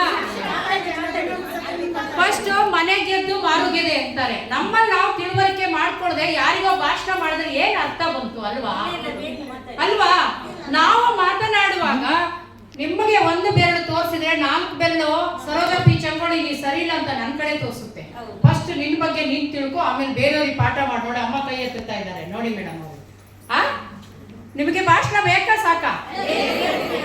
ಹಾಗಾಗಿ ನಮ್ಮಲ್ಲಿ ನಾವು ಅರಿವನ್ನ ಮೂಡಿಸ್ಕೊಂಡಿವಿ ಅಂದ್ರೆ, ನಾಲೆಡ್ಜ್ ಇಸ್ ಎ ಪವರ್. ನಮ್ಮಲ್ಲಿ ನಾಲೆಡ್ಜ್ ಇತ್ತು ಅಂದ್ರೆ ನಮ್ಮನ್ನು ಯಾರು ಶೇಕ್ ಮಾಡಕ್ ಆಗೋದಿಲ್ಲ ಸಿಸ್ಟರ್ಸ್, ತಿಳ್ಕೊಳ್ಳಿ. ನಮಗೆ ತಿಳುವಳಿಕೆ ಇಲ್ಲ ಅಂದ್ರೆ ನೀವು ಹೇಳಿದ್ದು ಸರಿ, ತಪ್ಪು ಹೇಳಿದ್ರು ಸರಿ, ಸರಿ ಹೇಳಿದ್ರು ಸರಿ, ಯಾರು ಹೇಳಿದ್ರು ಹೌದಾ ಹೌದಾ ಅಂತೇಳಿ ತಲೆ ಅಲ್ಲಾಡಿಸ್ತೀವಿ. ಹಾಗಾಗಿ ನಮ್ಮಲ್ಲಿ ನಾವು ತಿಳುವಳಿಕೆ ಇತ್ತು ಅಂದ್ರೆ ಸ್ಟ್ರಾಂಗ್ ಲೇಡಿ ಆಗಿರ್ಬೋದು. ಅಯ್ಯೋ ಆಕೆ ಮಾತಾಡ್ಸಕ್ಕಾಗಲ್ಲ, ಸುಲೋಚನನ ತುಂಬಾ ತಿಳ್ಕೊಂಡಿದ್ದಾಳೆ, ಯಾವ ಪ್ರೋಗ್ರಾಮ್ ಆದ್ರೂ ಹೋಗ್ತಾಳೆ ಕಣ್ರಿ ಇವಳು. ಜಡ್ಜ್ ಬಂದ್ರು ಹೋಗ್ತಾಳೆ, ಲಾಯರ್ ಬಂದ್ರು, ಡಾಕ್ಟರ್ ಬಂದ್ರು ಹೋಗ್ತಾಳೆ, ಸೊಸೈಟಿ ಮೀಟಿಂಗ್ ಒಂದು ಮಿಸ್ ಮಾಡ್ಕೊಳಲ್ಲ. ಅಯ್ಯೋ ಆ ಸುಮತಿನ ತುಂಬಾ ತಿಳ್ಕೊಂಡಿದ್ದಾಳೆ ಕಣ್ರಿ, ಅವಳ ಹತ್ರ ಮಾತಾಡೋಕೆ ಗೆಲ್ಲಕ್ಕಾಗಲ್ಲಪ್ಪ. ಹೌದಲ್ಲ? ಅದಕ್ಕೆ ರೇವತಿ ಹತ್ರ ಹೋಗೋದು ಏನಾದ್ರು ಹೇಳ್ಕೊಡ್ಬೇಕು ಅಂದ್ರೆ. ಸುಮತಿ ಸ್ಟ್ರಾಂಗ್ ಇದ್ದಾಳೆ. ಯಾಕೆ ಹೀಗೆ ಹೇಳ್ತೀವಿ ಅಂದ್ರೆ, ನಾಲೆಡ್ಜ್ ಇಸ್ ಎ ಪವರ್ ಅನ್ನೋ ಮಾತೇ ಇದೆ. ನಮ್ಮಲ್ಲಿ ತಿಳುವಳಿಕೆ ಇತ್ತು ಅಂತಂದ್ರೆ ನಮ್ಮನ್ನು ಯಾರು ಬೆಂಡ್ ಮಾಡಕ್ಕಾಗಲ್ಲ. ನೀ ಸುಳ್ಳು ಹೇಳ್ತಿದ್ಯಾ ಕಣೆ, ಅದು ಹಂಗಲ್ಲ ಹಿಂಗೆ ಅಂತ ಹೇಳ್ಬೋದಲ್ವಾ? ಕ್ರಾಸ್ ಕ್ವಶನ್ ಮಾಡೋ ಸಾಮರ್ಥ್ಯ ಯಾವಾಗ ಬರುತ್ತೆ ಅಂದ್ರೆ ನಾವು ಒಂದು ವಿಷಯ ತಿಳ್ಕೋಬೇಕು ಅಂತ ಹೇಳ್ತಾ ಇದ್ದೀನಿ. ಹಾಗಾಗಿ ನಾನು ಯಾಕೆ ಈ ವಿಚಾರ ಬಂತು ಅಂದ್ರೆ, ಆಸ್ತಿ ಹಕ್ಕಿನ ವಿಚಾರ. ನಮಗೆ ಸಮಸ್ಯೆ ಇದ್ದಾಗ ಮಾತ್ರ ನಾವು ಇದನ್ನ ಪ್ರಯೋಗ ಮಾಡ್ಕೋಬೇಕು ಅಂತ ಹೇಳ್ತಾ ಇದ್ದೀನಿ. ಸ್ವಯಾರ್ಜಿತ ಆಸ್ತಿ ಬಗ್ಗೆ ಹೇಳ್ತಾ ಇದ್ದೆ. ಸ್ವಯಾರ್ಜಿತ ಆಸ್ತಿ ಅಂದ್ರೆ ತಂದೆ ತಾಯಿ ಮರಣ ನಂತರ ಅವ್ರು ಯಾರಿಗೂ ಆಸ್ತಿ ಕೊಡದೆ ಸತ್ತಿದ್ರೆ ಆವಾಗ ನಮಗೆ ಆಸ್ತಿ ಹಕ್ಕು ಬರುತ್ತೆ. ಹಾಗೆ ಇನ್ನೊಂದು ಕಾನೂನು, ಮಹಿಳೆಯರನ್ನ 354 ಆಫ್ IPC ಪ್ರಕಾರ ಮಹಿಳೆಯರ ಅಸಭ್ಯ ಫೋಟೋವನ್ನ, ನಮ್ಮ ಫೋಟೋವನ್ನ ಎಲ್ಲೋ ಅಕಸ್ಮಾತ್ ಎಲ್ಲೋ ಸೀರಿಯಸ್ ಆಗಿ ಸರಿದಿರುತ್ತೆ, ಇನ್ನೊಂದು ಏನೋ ಆಗಿರುತ್ತೆ, ಇಲ್ಲೋ ನಾವು ಯಾರ ಜೊತೆನೋ ಪ್ರೈವೇಸಿಯಾಗಿ ತಕ್ಕೊಂಡಿರೋ ಫೋಟೋವನ್ನ ವಾಟ್ಸಪ್ ಅಲ್ಲಿ ಫೇಸ್ಬುಕ್ ಅಲ್ಲಿ ಬೇರೆಯವರಿಗೆ ಹಾಕೋಂಥದ್ದು.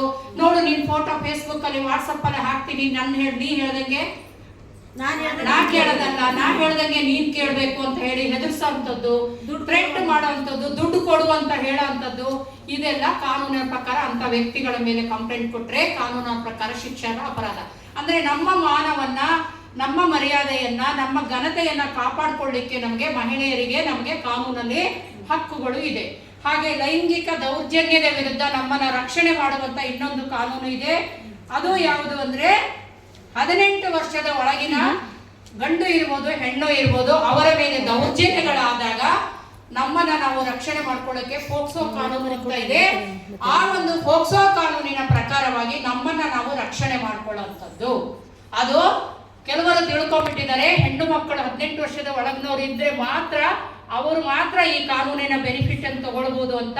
ಹುಡುಗ ಇರ್ಬೋದು ಹುಡುಗಿ ಇರ್ಬೋದು 18 ವರ್ಷದ ಒಳಗಡೆ ಮಕ್ಕಳನ್ನ ಲೈಂಗಿಕ ಚಟುವಟಿಕೆಗಳಿಗೆ ಉತ್ತೇಜಿಸುವಂತ ಅವರನ್ನು ಬಳಸ್ಕೊಳ್ಳುವಂಥದ್ದು ಕಾನೂನಿನ ಪ್ರಕಾರ ಶಿಕ್ಷಾರ್ಹ ಅಪರಾಧ. ನಾನು ಸಂಕ್ಷಿಪ್ತವಾಗಿ ಹೇಳ್ತಾ ಇದ್ದೀನಿ. ಇನ್ನೊಂದು ಗರ್ಭಪಾತ ಕಾಯ್ದೆ ಅಂತ ಇದೆ, MTP ಆಕ್ಟ್, ಆಸ್ತಿ ಹಕ್ಕು ಜೀವನಾಂಶ ಮ್ಯಾರೇಜ್ ಆಕ್ಟ್ ಕೇಳಿರ್ತೀರಾ. MTP ಆಕ್ಟ್ ಅಂತ ಇದೆ, ಅಂದರೆ ಗರ್ಭಪಾತ ಕಾಯಿದೆ ಅಂತಾನೆ ಇದೆ. ಗರ್ಭವತಿಯಾದಾಗ ಮಗುವಿನ ದೈಹಿಕ ಮತ್ತೆ ಮಾನಸಿಕ ಬೆಳವಣಿಗೆ ಹೊಟ್ಟೆ ಒಳಗಿದ್ದ ಸ್ಕ್ಯಾನ್ ಮಾಡಿದಾಗ ಅದು ಅಬ್ನಾರ್ಮಲ್ ಆಗಿದೆ, ಸರಿಯಾಗಿ ಬೆಳವಣಿಗೆ ಆಗಿಲ್ಲ, ಹುಟ್ಟಿದ ಮೇಲೆ ಅಂಗವಿಕಲ ಮಗುವಾಗಿ ಹುಟ್ಟಬಹುದು ಅನ್ನೋ ಒಂದು ಕಾರಣ ಇದ್ರೆ ಅಂತಹ ಮಗುವನ್ನ ತಾಯಿ ತನ್ನ ಗರ್ಭದಿಂದ ತೆಗೆಸ್ಕೊಳ್ಳಿಕ್ಕೆ ಅವಕಾಶ ಇದೆ. ಇನ್ನೊಂದು ಸಂದರ್ಭ ಇದೆ, ಅಂತಹ ಮಗು ಬೆಳವಣಿಗೆ ಆಗೋದ್ರಿಂದ ತಾಯಿ ಸಾಯ್ತಾಳೆ, ತಾಯಿ ಮರಣ ಹೊಂದ್ತಾಳೆ, 9 ತಿಂಗಳು ಮಗು ಗರ್ಭದಲ್ಲಿ ಇಟ್ಕೊಂಡು ಅವಳು ಪ್ರಸವ ವೇದನೆಯನ್ನ ಅನುಭವಿಸಿ ಮಗು ಈಚೆ ಬರೋದ್ರೊಳಗಡೆನೆ ಅಂತಹ ಮಗು ಅಬ್ನಾರ್ಮಲ್ ಆಗಿ ಬೆಳವಣಿಗೆ ಆಗಿದ್ರೆ ನಾವು MTP ಆಕ್ಟ್ ಪ್ರಕಾರ ಗರ್ಭಪಾತವನ್ನು ಮಾಡಿಸ್ಕೋಬಹುದು, ಮಗು ಆರೋಗ್ಯ ಸರಿ ಇಲ್ಲ ಅಂದ್ರೆ. ಇನ್ನೊಂದು ಅಂದ್ರೆ ಮಗು ಹೊಟ್ಟೆಯಲ್ಲಿದ್ದಾಗ ತಾಯಿ ಅನಾರೋಗ್ಯಕ್ಕೆ ಈಡಾಗಿದ್ರೆ ಅವಳಿಗೆ ಗುಣಪಡಿಸಲಾಗದ ಯಾವ್ದಾದ್ರು ಕಾಯಿಲೆಗಳು ದುರದೃಷ್ಟವಶಾತ್ ಅವಳಿಗೆ ಬಂದ್ರೆ ಅಂತ ಸಂದರ್ಭದಲ್ಲೂ ಗರ್ಭಪಾತವನ್ನ ಮಾಡಿಸ್ಕೊಳ್ಳಿಕ್ಕೆ ಪ್ರಸವ ಪೂರ್ವ ಗರ್ಭಪಾತಕ್ಕೆ ಕಾನೂನು ಅವಕಾಶವನ್ನ ಕೊಡುತ್ತೆ. ಇಷ್ಟು ಸಂಕ್ಷಿಪ್ತವಾಗಿ ತಿಳ್ಕೊಂಡ್ರೆ ಸಾಕು. ಹಾಗೆ ಬಲಾತ್ಕಾರದ ಸಂದರ್ಭದಲ್ಲಿ ನಾವು ನಮ್ಮನ್ನ ಹೇಗೆ ರಕ್ಷಣೆ ಮಾಡ್ಕೋಬೇಕು? ರೇಪ್, ಕೆಲವೊಂದು ಇಂಗ್ಲಿಷ್ ಪದ ಬೇಗ ಅರ್ಥ ಆಗುತ್ತೆ ನಮಗೆ. ಯಾರಾದ್ರೂ ನಮ್ಮ ಇಚ್ಛೆಗೆ ವಿರುದ್ಧವಾಗಿ ನಮಗೆ ಇಷ್ಟ ಇಲ್ಲ ಅಂದ್ರೂ ಕೂಡ ನಮ್ಮ ಮೇಲೆ ಬಲಾತ್ಕಾರ ಮಾಡಿದ್ರೆ, ಯಾವುದೇ ವಯಸ್ಸಿನ ಹೆಣ್ಣು ಮಗಳ ಮೇಲೆ 18 ವರ್ಷದ ಒಳಗಿನ ಪೋಕ್ಸೋ ಆಕ್ಟ್ ಅಟ್ರಾಕ್ಟ್ ಆಗುತ್ತೆ. 18 ವರ್ಷ ದಾಟಿದ ಮಹಿಳೆ ಮೇಲೆ ಮದುವೆ ಆಗಿರ್ಬೋದು, ವಿಧವೆ ಇರ್ಬೋದು, ಮದುವೆ ಆಗದೆ ಇರೋರು ಇರ್ಬೋದು, 18 ವರ್ಷ ಮೇಲ್ಪಟ್ಟರ ಮೇಲೆ ಏನಾದ್ರೂ ನಮಗೆ ಲೈಂಗಿಕ ದೌರ್ಜನ್ಯ ಆದ್ರೆ, ಲೈಂಗಿಕ ಸೆಕ್ಷುವಲ್ ಇಂಟರ್ಕೋರ್ಸ್ ಯಾರಾದ್ರೂ ಬಲಾತ್ಕಾರವಾಗಿ ನಮ್ಮ ಮೇಲೆ ಮಾಡಿದ್ರೆ ಅದರ ಮೂಲಕನೂ ಪ್ರಕಾರ ನಾವು ರೇಪ್ ಕೇಸನ್ನು ಹಾಕಿ ನಮ್ಮನ್ನ ನಾವು ರಕ್ಷಣೆ ಮಾಡಿಕೊಂಡು ಅಂತಹ ವ್ಯಕ್ತಿಗೆ ಜೀವಾವಧಿ ಶಿಕ್ಷೆ ಆಗುವವರೆಗೂ ನಾವು ಕೇಸನ್ನು ನಡೆಸಿ ನಮ್ಮನ್ನ ನಾವು ರಕ್ಷಣೆಯನ್ನ ಮಾಡ್ಕೋಬಹುದು. ಹಾಗೆ ಮಹಿಳಾ ಕಾಯ್ದೆಗಳ ಜಾರಿಗೆ ಸಾಕಷ್ಟು ಸಮಿತಿಗಳಿದ್ದಾವೆ. CDP ಆಫೀಸಲ್ಲಿ ಕೆಲವೊಂದು ಸ್ಕೀಮ್ಗಳಿದೆ, ಗೊತ್ತಿರ್ಬೋದು ನಿಮಗೆ, ಸಾಕಷ್ಟು ಹೇಳಿರ್ತಾರೆ. ಕೆಲವೊಂದು ಸ್ಕೀಮ್ಗಳಿದೆ, ಮಹಿಳೆಯನ್ನ ಸಬಲೀಕರಣ ಮಾಡಲಿಕ್ಕೆ ಸಾಕಷ್ಟು ಕಾನೂನುಗಳಿವೆ. ಹಾಗೆ ಮಹಿಳಾ ಆಯೋಗದ ಬಗ್ಗೆ ಕೇಳಿರ್ಬೋದು. ನಮ್ಮ ನಾಗಲಕ್ಷ್ಮಿ ಚೌಧರಿ ಮೇಡಮ್ ನೋಡಿರ್ತೀರಲ್ಲ, ಮಹಿಳಾ ಆಯೋಗದ ಈಗಿನ ಅಧ್ಯಕ್ಷ ಯಾರು? ಅವರಿಗೊಂದು ಜೈ ಹೇಳ್ಬಿಡಿ. ತುಂಬಾ ಹೊತ್ತಾಯ್ತು, ಒಂದು ಕ್ಲಾಪ್ಸ್ ಹಾಕ್ಬಿಡಿ ನಮ್ಮ ಮೇಡಮ್ಗೆ. ಮಹಿಳಾ ಆಯೋಗ ಅನ್ನೋದು ಕರ್ನಾಟಕದಲ್ಲಿ ಇದೆ ಅನ್ನೋದು ಲಕ್ಷಾಂತರ ಜನರಿಗೆ ಗೊತ್ತಿರಲಿಲ್ಲ. ನಮ್ಮ ಡಾಕ್ಟರ್ ನಾಗಲಕ್ಷ್ಮಿ ಚೌಧರಿ ಮೇಡಮ್ ಬಂದ ಮೇಲೆ ಮಹಿಳಾ ಆಯೋಗ ಅಂದ್ರೆ ಏನು, ಅದಕ್ಕೆ ಎಷ್ಟು ಪವರ್ ಇದೆ, ಯಾವ ರೀತಿ ಕೆಲಸ ಮಾಡಬಹುದು ಅನ್ನೋದನ್ನ ತೋರಿಸ್ಕೊಡ್ತಾ ಇರುವಂತಹ ಡಾಕ್ಟರ್ ನಾಗಲಕ್ಷ್ಮಿ ಚೌಧರಿ ಮೇಡಮ್ ಈಗ ಪ್ರಸ್ತುತ ಅಧ್ಯಕ್ಷ ಇದ್ದಾರೆ. ಅದು NCW ಅಂತ ಇದೆ, ಹಾಗೆ SCW ಇದೆ, ಅಂದರೆ ಸ್ಟೇಟ್ ವುಮೆನ್ ಕಮಿಷನ್ ಅಂತ ಇದೆ, ಹಾಗೆ ಸೆಂಟ್ರಲ್ ವುಮೆನ್ ಕಮಿಷನ್ ಇದೆ, ಕೇಂದ್ರ ಮಹಿಳಾ ಆಯೋಗ ಮತ್ತು ರಾಜ್ಯ ಮಹಿಳಾ ಆಯೋಗ.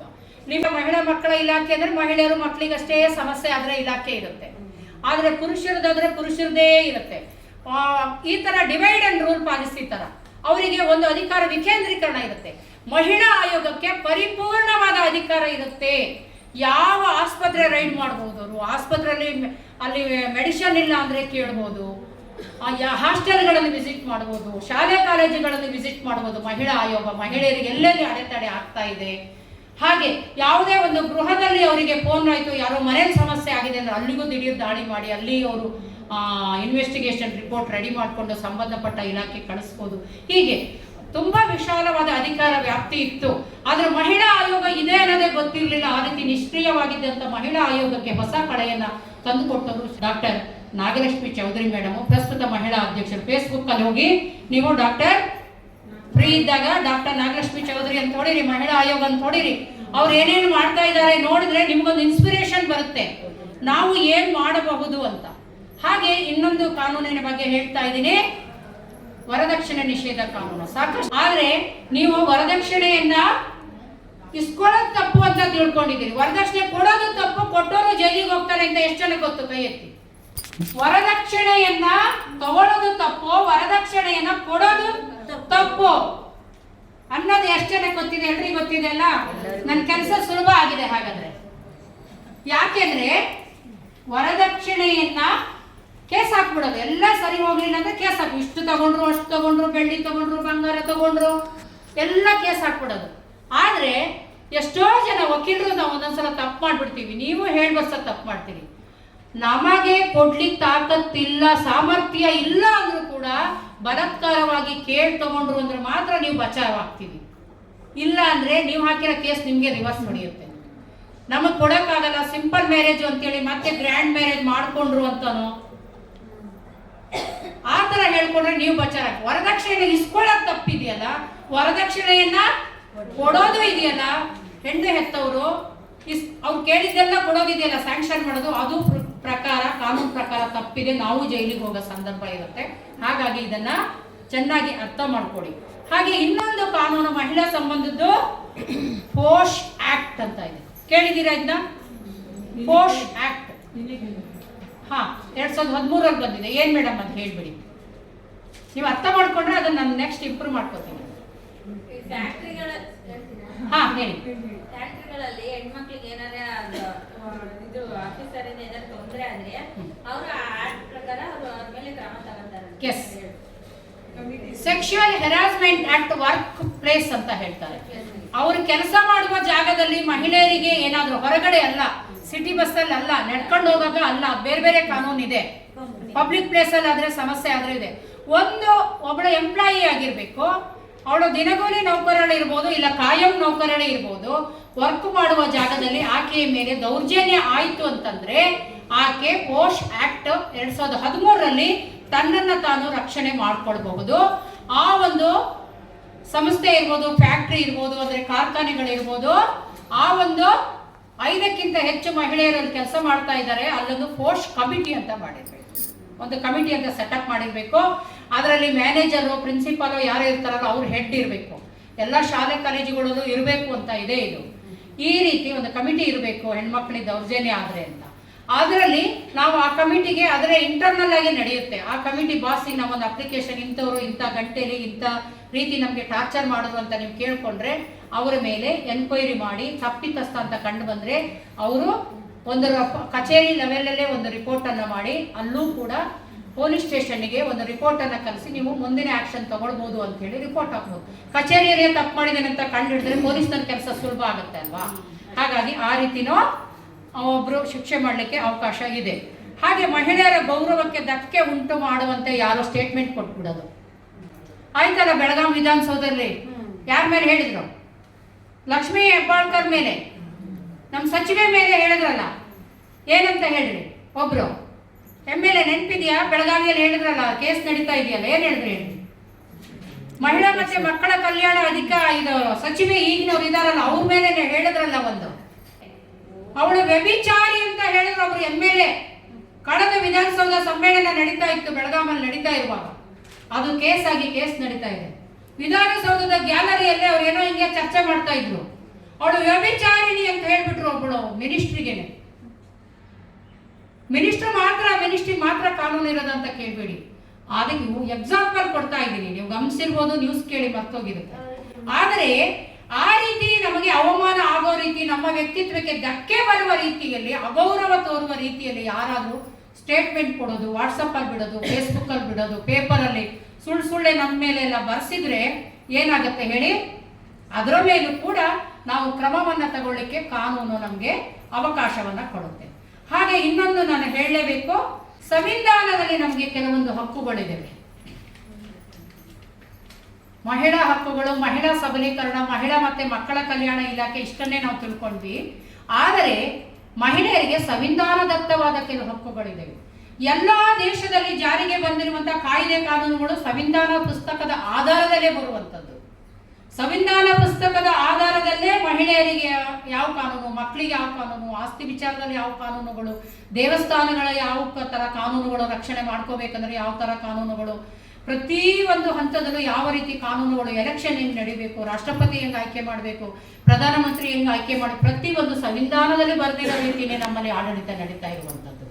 ಅದೇ ರೀತಿಯಲ್ಲಿ ಮಹಿಳೆಯರಿಗೆ ಅನ್ಯಾಯ ಆದಾಗ, ಮಹಿಳೆಯರಿಗೆ ಅಸಮಾನತೆಯಿಂದ ನಡ್ಕೊಂಡಾಗ, ಮಹಿಳೆಯರಿಗೆ ಎಲೆಕ್ಷನ್ ಇರ್ಬೋದು, ಶಾಲೆ ಕಾಲೇಜುಗಳಲ್ಲಿ ಸೀಟುಗಳಿರ್ಬೋದು, ಸಂಘ ಸಂಸ್ಥೆಗಳಲ್ಲಿ ನಮ್ಮನ್ನ ಪುರುಷರಿಗೆ ಸಮಾನವಾಗಿ ನೋಡದೇ ಇದ್ರೆ ನಮ್ಮನ್ನು ನಾವು ರಕ್ಷಣೆ ಮಾಡ್ಕೊಳ್ಳೋಕ್ಕೆ ಆರ್ಟಿಕಲ್ 14 ಭಾರತದ ಸಂವಿಧಾನದ ಅನುಚ್ಛೇದ 14 ಪ್ರಕಾರ ಅಸಮಾನತೆ ಆಗಿದೆ ಅಂತೇಳಿ ನಾವು ಹಕ್ಕನ್ನು ಚಲಾಯಿಸಬಹುದು.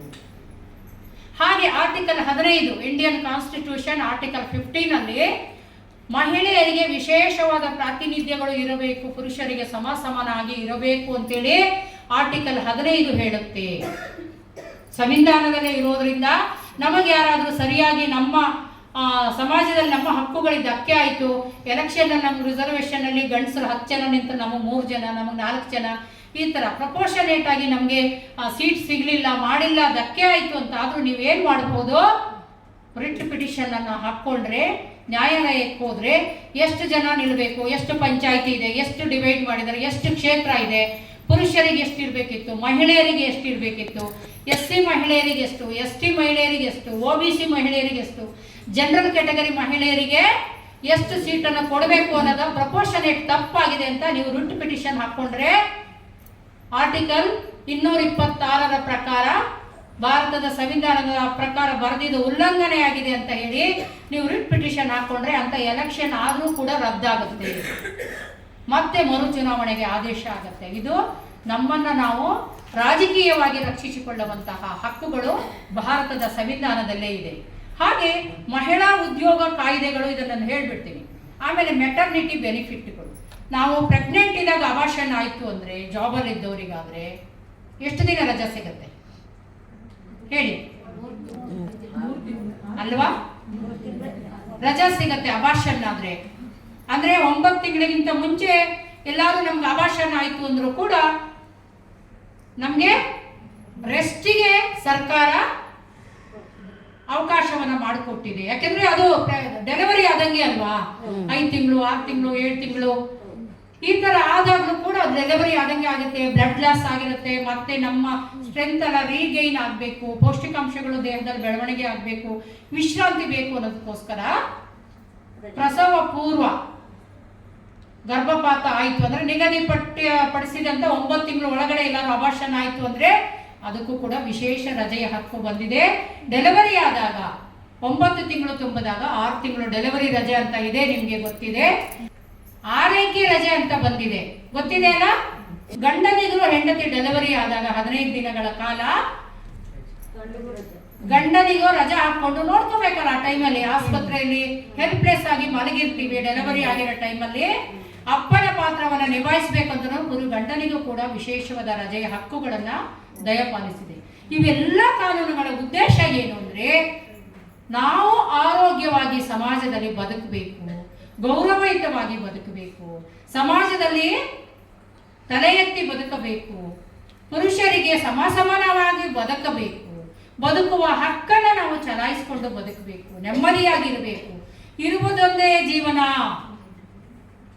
ಯಾರೋ ಎರಡು ಒಂದೇ ಮೇಡಮ್. ಮುಂದಿನ ಜನ್ಮದಲ್ಲಿ ಏನಾಗ್ಬಿಡ್ತೀವೋ ಯಾರಿಗೆ ಗೊತ್ತಿದೆ ಮೇಡಮ್? ಗೊತ್ತಾ? ಇಲ್ಲ ಮೇಡಮ್.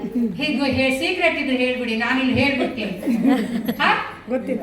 ಒಂದು ಹಿಂದೆ ಏನಾಗಿ ಹುಟ್ಟಿದ್ವೋ ಗೊತ್ತಾ ಮೇಡಮ್? ಅಮ್ಮ ಗೊತ್ತಾ ನಿಮ್ಗೆ? ಅಮ್ಮ ನಿಮಗೆ ಗೊತ್ತಾ?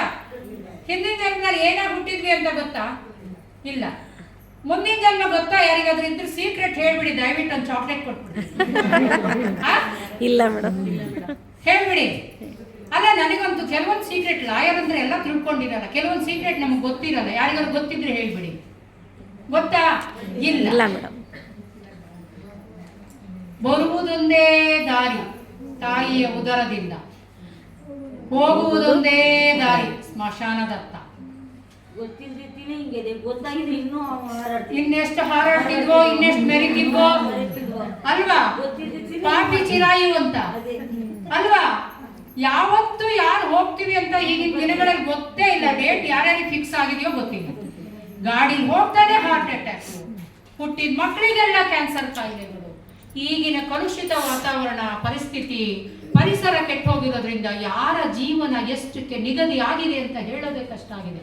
ಯಾರು ಫ್ಲೆಕ್ಸ್ ಯಾವತ್ತು ಬೀಳುತ್ತೋ ಯಾವ ಸರ್ಕಲ್ ಅಲ್ಲಿ ಅಂತ ಹೇಳೋದೇ ಕಷ್ಟ ಆಗ್ಬಿಟ್ಟಿದೆ ಅಲ್ವಾ? ಹಾಗಾಗಿ ಇರುವಷ್ಟು ದಿನ ಸುಂದರವಾಗಿ ಇರೋಣ, ಖುಷಿ ಖುಷಿಯಾಗಿ ಇರೋಣ, ಎಲ್ಲರನ್ನೂ ನಗಿಸೋಣ, ನಾವೂ ನಗೋಣ. ನಾಳೆ ನಮ್ಮದಲ್ಲ, ನಿನ್ನೆಯನ್ನ ಹಿಡಿಯೋಕ್ಕಾಗಿಲ್ಲ, ಮುಂದಿನದನ್ನು ನಾವು ಬಯಸೋಕ್ಕಾಗೋದಿಲ್ಲ. ನಾಳೆ ಬೆಳಿಗ್ಗೆ 6 ಗಂಟೆಗೆ ಹೇಳ್ತೀವಿ, 8 ಗಂಟೆಗೆ ಎಚ್ಚರ ಆಗ್ಬಿಡುತ್ತೆ, ಸುಸ್ತಾಗ್ಬಿಡುತ್ತೆ. ಏನು ಮಾಡ್ತೀರಾ? ಯಾವುದು ನಾಳೆದು ನಿಗದಿ ಆಗಿಲ್ಲ, ಹಿಂದಿನದು ಯಾವುದು ಖಚಿತ ಆಗಿಲ್ಲ, ಇಂದಿನದು ಯಾವುದು ಸ್ಪಷ್ಟತೆ ಇಲ್ಲ. ಇಂತಹ ಜೀವನದಲ್ಲಿ ನಾವು ಆದಷ್ಟು ದಿನ ಅಡ್ಜಸ್ಟ್ ಮಾಡ್ಕೊಂಡು ಬದುಕೋದು ಕಲಿಯೋಣ. ಸಮಾಜದಲ್ಲಿ ಅಯ್ಯೋ ಸ್ವರ್ಗ ನರಕದಲ್ಲಿ ನನಗೆ ನಂಬಿಕೆ ಇಲ್ಲ ಕಣಮ್ಮ, ಅಮ್ಮ ಚೆನ್ನಾಗಿ ಕೇಳಿಸ್ಕೊತಾ ಇದ್ದೀನಿ, ನನಗೆ ಸ್ವರ್ಗ ನರಕದಲ್ಲಿ ವೈಯಕ್ತಿಕವಾಗಿ ನಂಬಿಕೆ ಇಲ್ಲ. ಯಾಕೆ ಗೊತ್ತಾ? ಸತ್ತಾಗ ಮೇಲೆ ಹೋಗ್ತಾರೆ ಅಂತಾರೆ, ಮೇಲೆ ಮೋಡ ಬಿಟ್ರೆ ಏನೋ ನಾನು ನೋಡಿಲ್ಲ.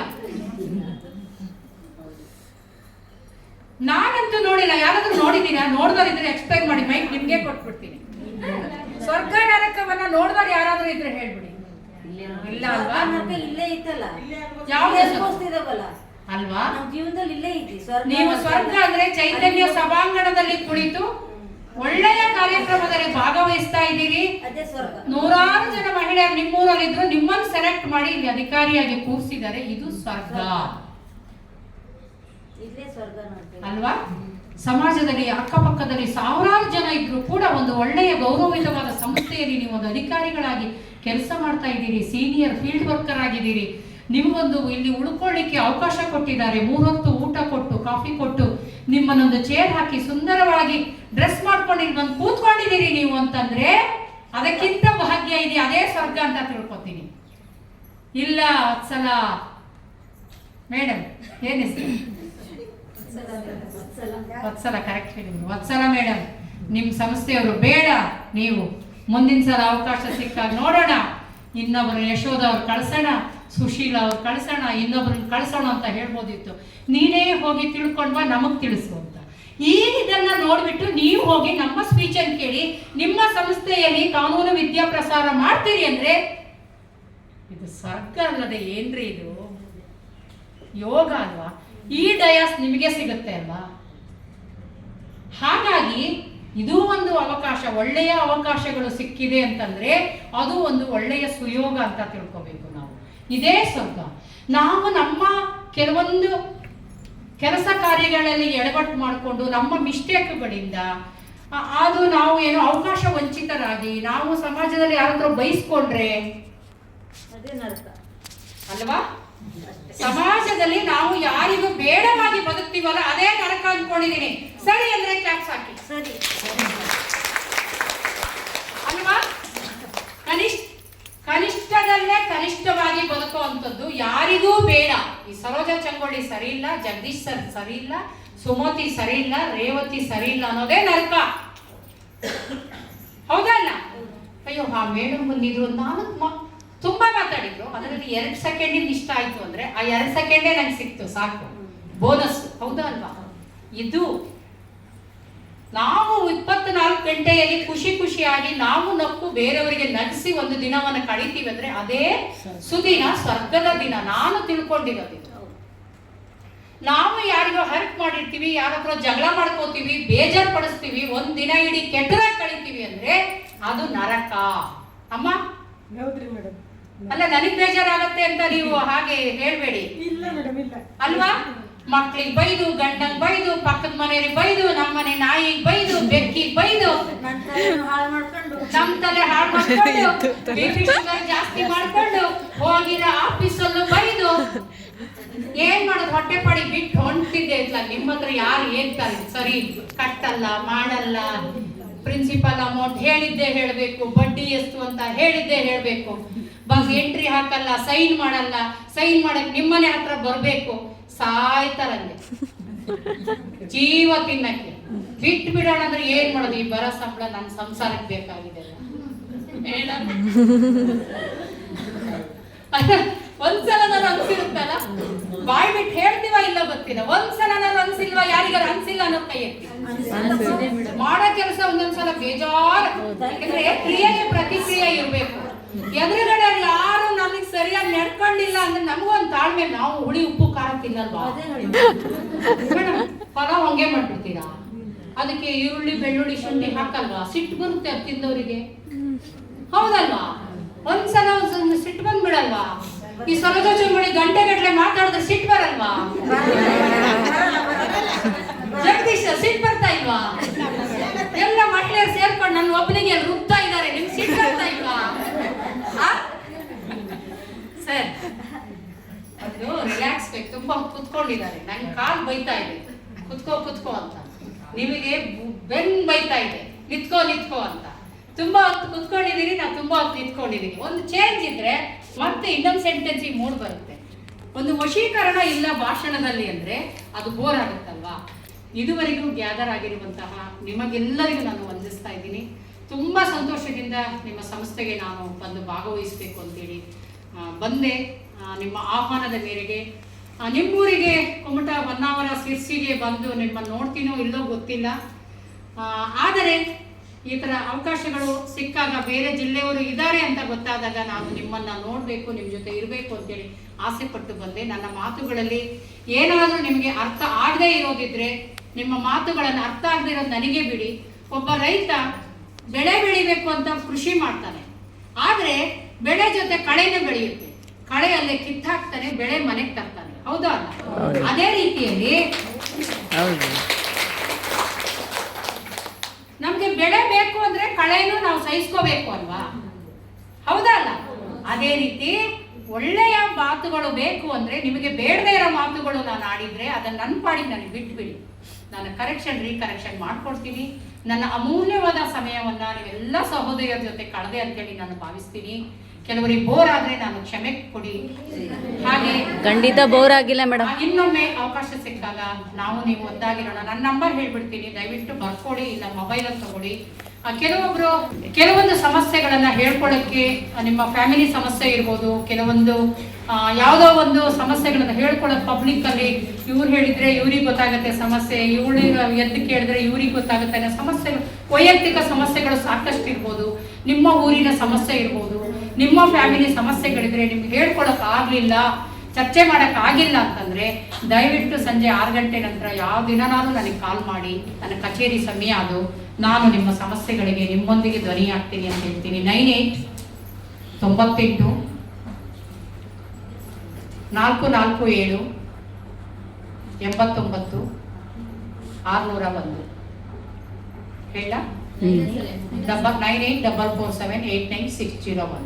ಕೆಲವೊಂದು ಸಮಸ್ಯೆಗಳು ಹೇಳ್ಕೊಳಕ್ಕಾಗದೇ ಇದ್ರೆ ದಯವಿಟ್ಟು ನೀವು ಕಾಲ್ ಮಾಡಿದ್ರೆ ಸದಾ ನಿಮ್ಮ ಸೇವೆಗೆ ಸಿದ್ಧಳಿದ್ದೀನಿ ಅಂತ ಹೇಳ್ತಾ, ನಿಮ್ಮ ಅಮೂಲ್ಯವಾದ ನನ್ನ ಸಮಯವನ್ನ ನಿಮ್ಮೊಂದಿಗೆ ಕಳೆದಿದ್ದಕ್ಕೆ ತುಂಬಾ ಖುಷಿ ಆಗ್ತಾ ಇದೆ. ಇದೇ ರೀತಿ ನಗನಗುತ್ತಾ ಇರಿ, ಖುಷಿಯಾಗಿರೋಣ. ಪ್ರತಿಯೊಂದು ದಿನವನ್ನು ಅರ್ಥವತ್ತಾಗಿ ನಗನಗುತ್ತಾ ಇರೋಣ ಅಂತ ಹೇಳ್ತಾ, ಎಲ್ಲ ಸಹೋದರಿಯರಿಗೆ ಜೊತೆಗೆ ಈ ಸಂಸ್ಥೆಗೆ ಮತ್ತೆ ಜಗದೀಶ್ ಸರ್ ಅವರಿಗೆ ನಿಮ್ಮನ್ನು ನೋಡ್ಲಿಕ್ಕೆ ಅವಕಾಶ ಕೊಟ್ಟರು. ಎಲ್ಲರಿಗೂ ವಂದಿಸ್ತಾ ನನ್ನ ಈ ಪ್ರೀತಿಪೂರ್ವಕವಾದ ಮತ್ತೆ ನಿಮ್ಮ ನಗುಮುಖಕ್ಕೆ ಒಂದು ವಿದಾಯವನ್ನು ಹೇಳ್ತಾ ನನ್ನ ಮಾತುಗಳನ್ನು ಮುಗಿಸ್ತಾ ಇದ್ದೀನಿ. God bless you. Thank you for all. Thank you. ತುಂಬಾ ತಿಳ್ಕೊಂಡಿದ್ದೀನಿ. ನಾನು ಮುಂಚೆ ಹೇಳಿದ್ಕು ಆಮೇಲೆ ಪ್ರಾಕ್ಟಿಕಲ್ ಇದೆಯಾ? ಸೊ ನಮಗೆ ಸುಮಾರು 1 ಗಂಟೆಗಳ ಕಾಲ ನಮ್ಮೆಲ್ಲರ ಮನಸ್ಸುಗಳನ್ನು ಗೆದ್ದು ಆ ಒಂದು ವಿಷಯವನ್ನು ಆಳವಾಗಿ ತಿಳಿಯಲಿಕ್ಕೆ ಮೇಡಮ್ನವರು ಬೇರೆ ಬೇರೆ ಜೋಕ್ಸ್ಗಳ ಮುಖಾಂತರ ನಿಮ್ಮನ್ನ ಆಕರ್ಷಿಸಿ ಆ ಮಾಹಿತಿಯನ್ನು ಕಲ್ಪಿಸಿದ್ದಕ್ಕಾಗಿ ನಾನು ವಿಶೇಷವಾಗಿ ನಮ್ಮ ಸರೋಜ ಪಿ ಚಂಗೋಳಿ ಮೇಡಮ್ ಅವರಿಗೆ ನಿಮ್ಮೆಲ್ಲರ ಪರವಾಗಿ ಮತ್ತು ವಿಶೇಷವಾಗಿ ನಮ್ಮ ಸಂಸ್ಥೆ ಪರವಾಗಿ ಈ ಒಂದು ಅಮೂಲ್ಯವಾದ ಒಂದು ಸಮಯ ನಮಗೆ ನೀಡಿದ್ದಕ್ಕಾಗಿ ನಿಮಗೆ ತುಂಬ ಹೃದಯದ ಧನ್ಯವಾದಗಳನ್ನ ಸಲ್ಲಿಸ್ತೀನಿ. ನೀವು ಹೇಳಿದ ಮಾತುಗಳು ಬರೀ ನಮ್ಮ ಇಲ್ಲಿರುವಂಥ ಪಾರ್ಟಿಸಿಪೆಂಟ್ಸ್ ಇನ್ನೂ ನಮ್ಮ ಕಾರ್ಯಕ್ಷೇತ್ರದಲ್ಲಿರ್ತಕ್ಕಂಥ ಪ್ರತಿ ಶೋಷಿತರ, ಬಡಬಗ್ಗರ, ದೀನದಲಿತರ ತುಂಬಾ ತಿಳ್ಕೊಂಡಿರ್ತೀವಿ. ನಮಸ್ತೆ ಮೇಡಮ್, ನನ್ನ ಹೆಸರು ನಾಗಣಿ ಅಂತ. ಆದರೆ ನೀವು ಹೇಳಿದ್ರಲ್ಲ, ನಮ್ಮ ಮಾತಿಂದ ನಿಮ್ಗೆ ಏನಾದ್ರು ಬೋರ್ ಆದರೆ ಹೇಳ್ಬಿಡಿ ಅಂತ ಹೇಳಿದ್ರಲ್ಲ, ಈಗ ಜಗಳ ಬೋರ್ ಆಗಿದ್ದವ್ರು ಮೇಡಮ್. ಯಾಕೆಂದ್ರೆ ಈಗ ನೀವು ಹೋಗ್ತಾ ಇದ್ರಿ ಅಂತ ಮೇಡಮ್. ನಿಜವಾಗ್ಲೂ ಹೌದು, ಬೋರ್ ಆಗ್ತಾ ಇದ್ದವ್ರು. ಇನ್ನೂ 1 ಗಂಟೆ ಟೈಮ್ ಕೊಟ್ಟಿದ್ರೆ ಮತ್ತೆ ಕುಸಿ ಯಾಕೆ ಹೇಳ್ತಿದ್ವಿ. ಈಗ ನಿಜವಾಗ್ಲೂ ನೀವು ಹೋಗ್ತಾ ಇದ್ರಲ್ಲ, ಜಗಳ ಬೋರ್ ಆಗ್ತಾ ಇದ್ರಿ.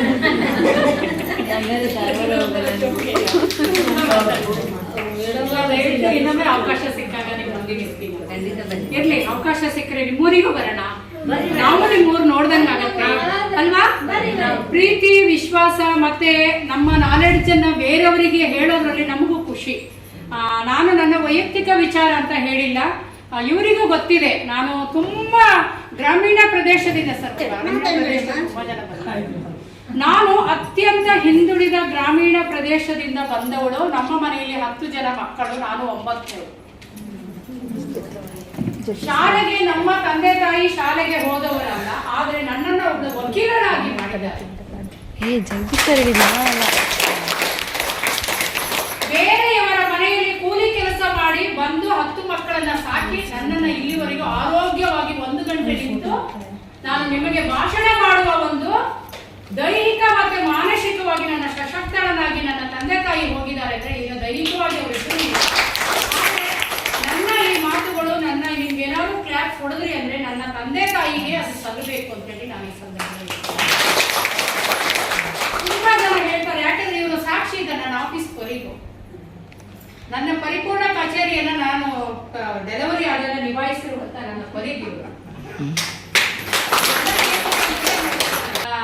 ನಾನು ಯಾಕೆ ಹೇಳ್ತಾ ಇದ್ದೀನಿ ಅಂದ್ರೆ 3 ಹೊತ್ತು ನಾವು ರಾಗಿಯನ್ನ ಬೆಳೆದು ರಾಗಿ ಅಂಬಲಿಯನ್ನೇ ಊಟ ಮಾಡಿ ಶಾಲೆಗೆ ಹೋಗಿರೋದು. ನಾವು ಹಳ್ಳಿಯಲ್ಲೇ ಓದಿರೋದು. ವರ್ಷಕ್ಕೊಂದ್ಸಲ ಶಾಲೆಗೆ ಬಸ್ಸಲ್ಲಿ ಹೋಗೋ ಆಸೆ ಆದ್ರೆ ಶ್ರೀಮಂತರ ಮಕ್ಕಳು ಹೋಗ್ತಾ ಇದ್ರು, ನಾವು ನಡ್ಕೊಂಡು ಹೋಗ್ತಾ ಇದ್ವಿ.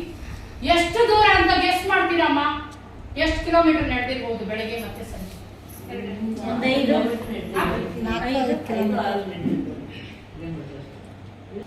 ಬೆಳಿಗ್ಗೆ 10, ಸಾಯಂಕಾಲ 10 ಕಿಲೋಮೀಟರ್ ಪ್ರತಿದಿನ. ಮೆನ್ಸಸ್ ಪೀರಿಯಡ್ ಬಂದಾಗ ಎಷ್ಟು ಕಷ್ಟ ಆಗ್ತಾ ಇತ್ತು ಅಂದ್ರೆ ಹೇಳಂಗಿಲ್ಲ. ಅದು ಟಾರ್ ರೋಡ್ ಅಲ್ಲ, ಜಲ್ಲಿ ರೋಡು, ಕಾಡು ರೋಡು, ಕಾಡು ದಾರಿ, ಕಾಲ್ ದಾರಿ ಅಲ್ಲ. ಯಾಕೆಂದ್ರೆ ನಿಮ್ಮ ಹತ್ರ ನಮ್ಗೆ ಇಲ್ಲ ಕಷ್ಟ ಅಂತ ಹೇಳ್ಕೊಳ್ಳೋರು ಬಹಳ ಜನ ಇದ್ದೀರಿ. ಹೌದಾ ಇಲ್ಲ? ನಾನು ಸಾಧನೆ ಅಂತ ಆಗ್ಲೇ ಹೇಳ್ಬೋದಿತ್ತು. ಯಾಕೆ ಹೇಳಿಲ್ಲ ಅಂದ್ರೆ ನೀವು ಕೆಲವೊಂದು ಗ್ರಾಮೀಣ ಪ್ರದೇಶದಿಂದ ಬಂದವರು ನನಗೆ ಅನ್ನಿಸ್ತಾ ಇದೆ. ಹಾಗಾಗಿ ನಿಮ್ಮ ಮಕ್ಕಳಿಗಾಗ ನಮ್ಗೆ ಅನ್ಯಾಯ ಆಗಿದೆ, ಅಯ್ಯೋ ಅಲ್ಲೊಬ್ಬ ಮೇಡಮ್ ಹೇಳಿದ್ರಪ್ಪ ಒಂದು ಲೈನ್ ಹೇಳಿದ್ರೆ ಅವ್ರು ಹೌದಲ್ಲ ನಮ್ಗೇನು ಕಷ್ಟ ಅಂತ ನಿಮ್ಗೆ ಬೈಯಲ್ಲ ಅವಾಗ. ಆ ರೀತಿ 3 ಸಲ ಹೊಳೆ ತೇಲೋಗಿ ಮರ ಹತ್ಕೊಂಡು ತೆವಳ್ಕೊಂಡು ಹತ್ತಿ ಬಂದಿದ್ದೀನಿ ನಾನು. ಬೆಳಗ್ಗೆ ಹೋದ್ರೆ ಹಳ್ಳ ಆಗಿರ್ತಿತ್ತು, ರಾತ್ರಿ ಬರಾಗ ಹೊಳೆ ಆಗಿರ್ತಿತ್ತು. ಅಂತ ಸಂದರ್ಭದಲ್ಲಿ ಬದುಕಿ ಉಳಿದು ನಿಮ್ ಮುಂದೆ ನಿಂತಿದ್ದೀನಿ ಅಂದ್ರೆ ನಮ್ಮಲ್ಲಿ ಕೊರತೆ ಇದೆ ಅಂತ ನೀವು ಕೊರಬೇಡಿ ಅಂತ ಈ ಮಾತು ಹೇಳ್ತಾ ಇದ್ದೀನಿ. ಒಬ್ಬ ಮನುಷ್ಯ ಗುರಿ ಇಟ್ಕೊಂಡ್ರೆ ಎಲ್ಲಿಗಾರು ಹೋಗಿ ರೀಚ್ ಆಗ್ಬೋದು. ಹೌದಾ? ಭಾಷಣ ಮಾಡೋದೇ ಒಂದು ಗುರಿ ಅಂತ ಹೇಳ್ತಾ ಇಲ್ಲ. ಈಗ 4 ಜನಕ್ಕೆ ನ್ಯಾಯದಾನ ಮಾಡೋಂತ ಇವರು ನಾವು ಮೇಡಮ್ ಎಲ್ಲ ಹುದ್ದೆಯಲ್ಲಿ ಇದೀವಿ ಅಂತಂದ್ರೆ ಅವ್ರದ್ದು ಒಂದು ಹಿನ್ನೆಲೆ ಇರುತ್ತೆ, ನಮ್ದು ಒಂದು ಹಿನ್ನೆಲೆ ಇರುತ್ತೆ. ಈಗ DC ಮಕ್ಕಳು DC ಆಗ್ಬಿಡ್ತಾರೆ, ಅಧಿಕಾರಿಗಳ ಮಕ್ಕಳು ಅಧಿಕಾರಿ ಆಗ್ತಾರೆ. ಯಾಕಂದ್ರೆ ಅವರಿಗೆ ಹಣ ಇರುತ್ತೆ, ಅವಕಾಶ ಇರುತ್ತೆ, ಎಲ್ಲ ಇರುತ್ತೆ. ಏನೂ ಇಲ್ಲ ಅನ್ನೋದು ಕೂಡ ನಾವು ಮುಂದೆ ಬರಬಹುದು ಅನ್ನೋದಕ್ಕೆ ನಿಮಗೆ ನಮ್ಮ ಸ್ವಂತ ನಿದರ್ಶನ ಹೇಳಿದೆ. ನಮ್ಮ ಭಾಷಣದಲ್ಲಿ ಹೇಳಿಲ್ಲ, ಹಾಗಾಗಿ ಇಷ್ಟು ಹೇಳಬೇಕಾಯ್ತು. ಮತ್ತೊಮ್ಮೆ ಈ ಅವಕಾಶಕ್ಕಾಗಿ ಮತ್ತೆ ನಮ್ಮ 5 ನಿಮಿಷ ತಗೊಂಡಿದ್ದಕ್ಕೆ ಕ್ಷಮೆ ಇರಲಿ. ನಿಮ್ಗೆಲ್ಲರಿಗೂ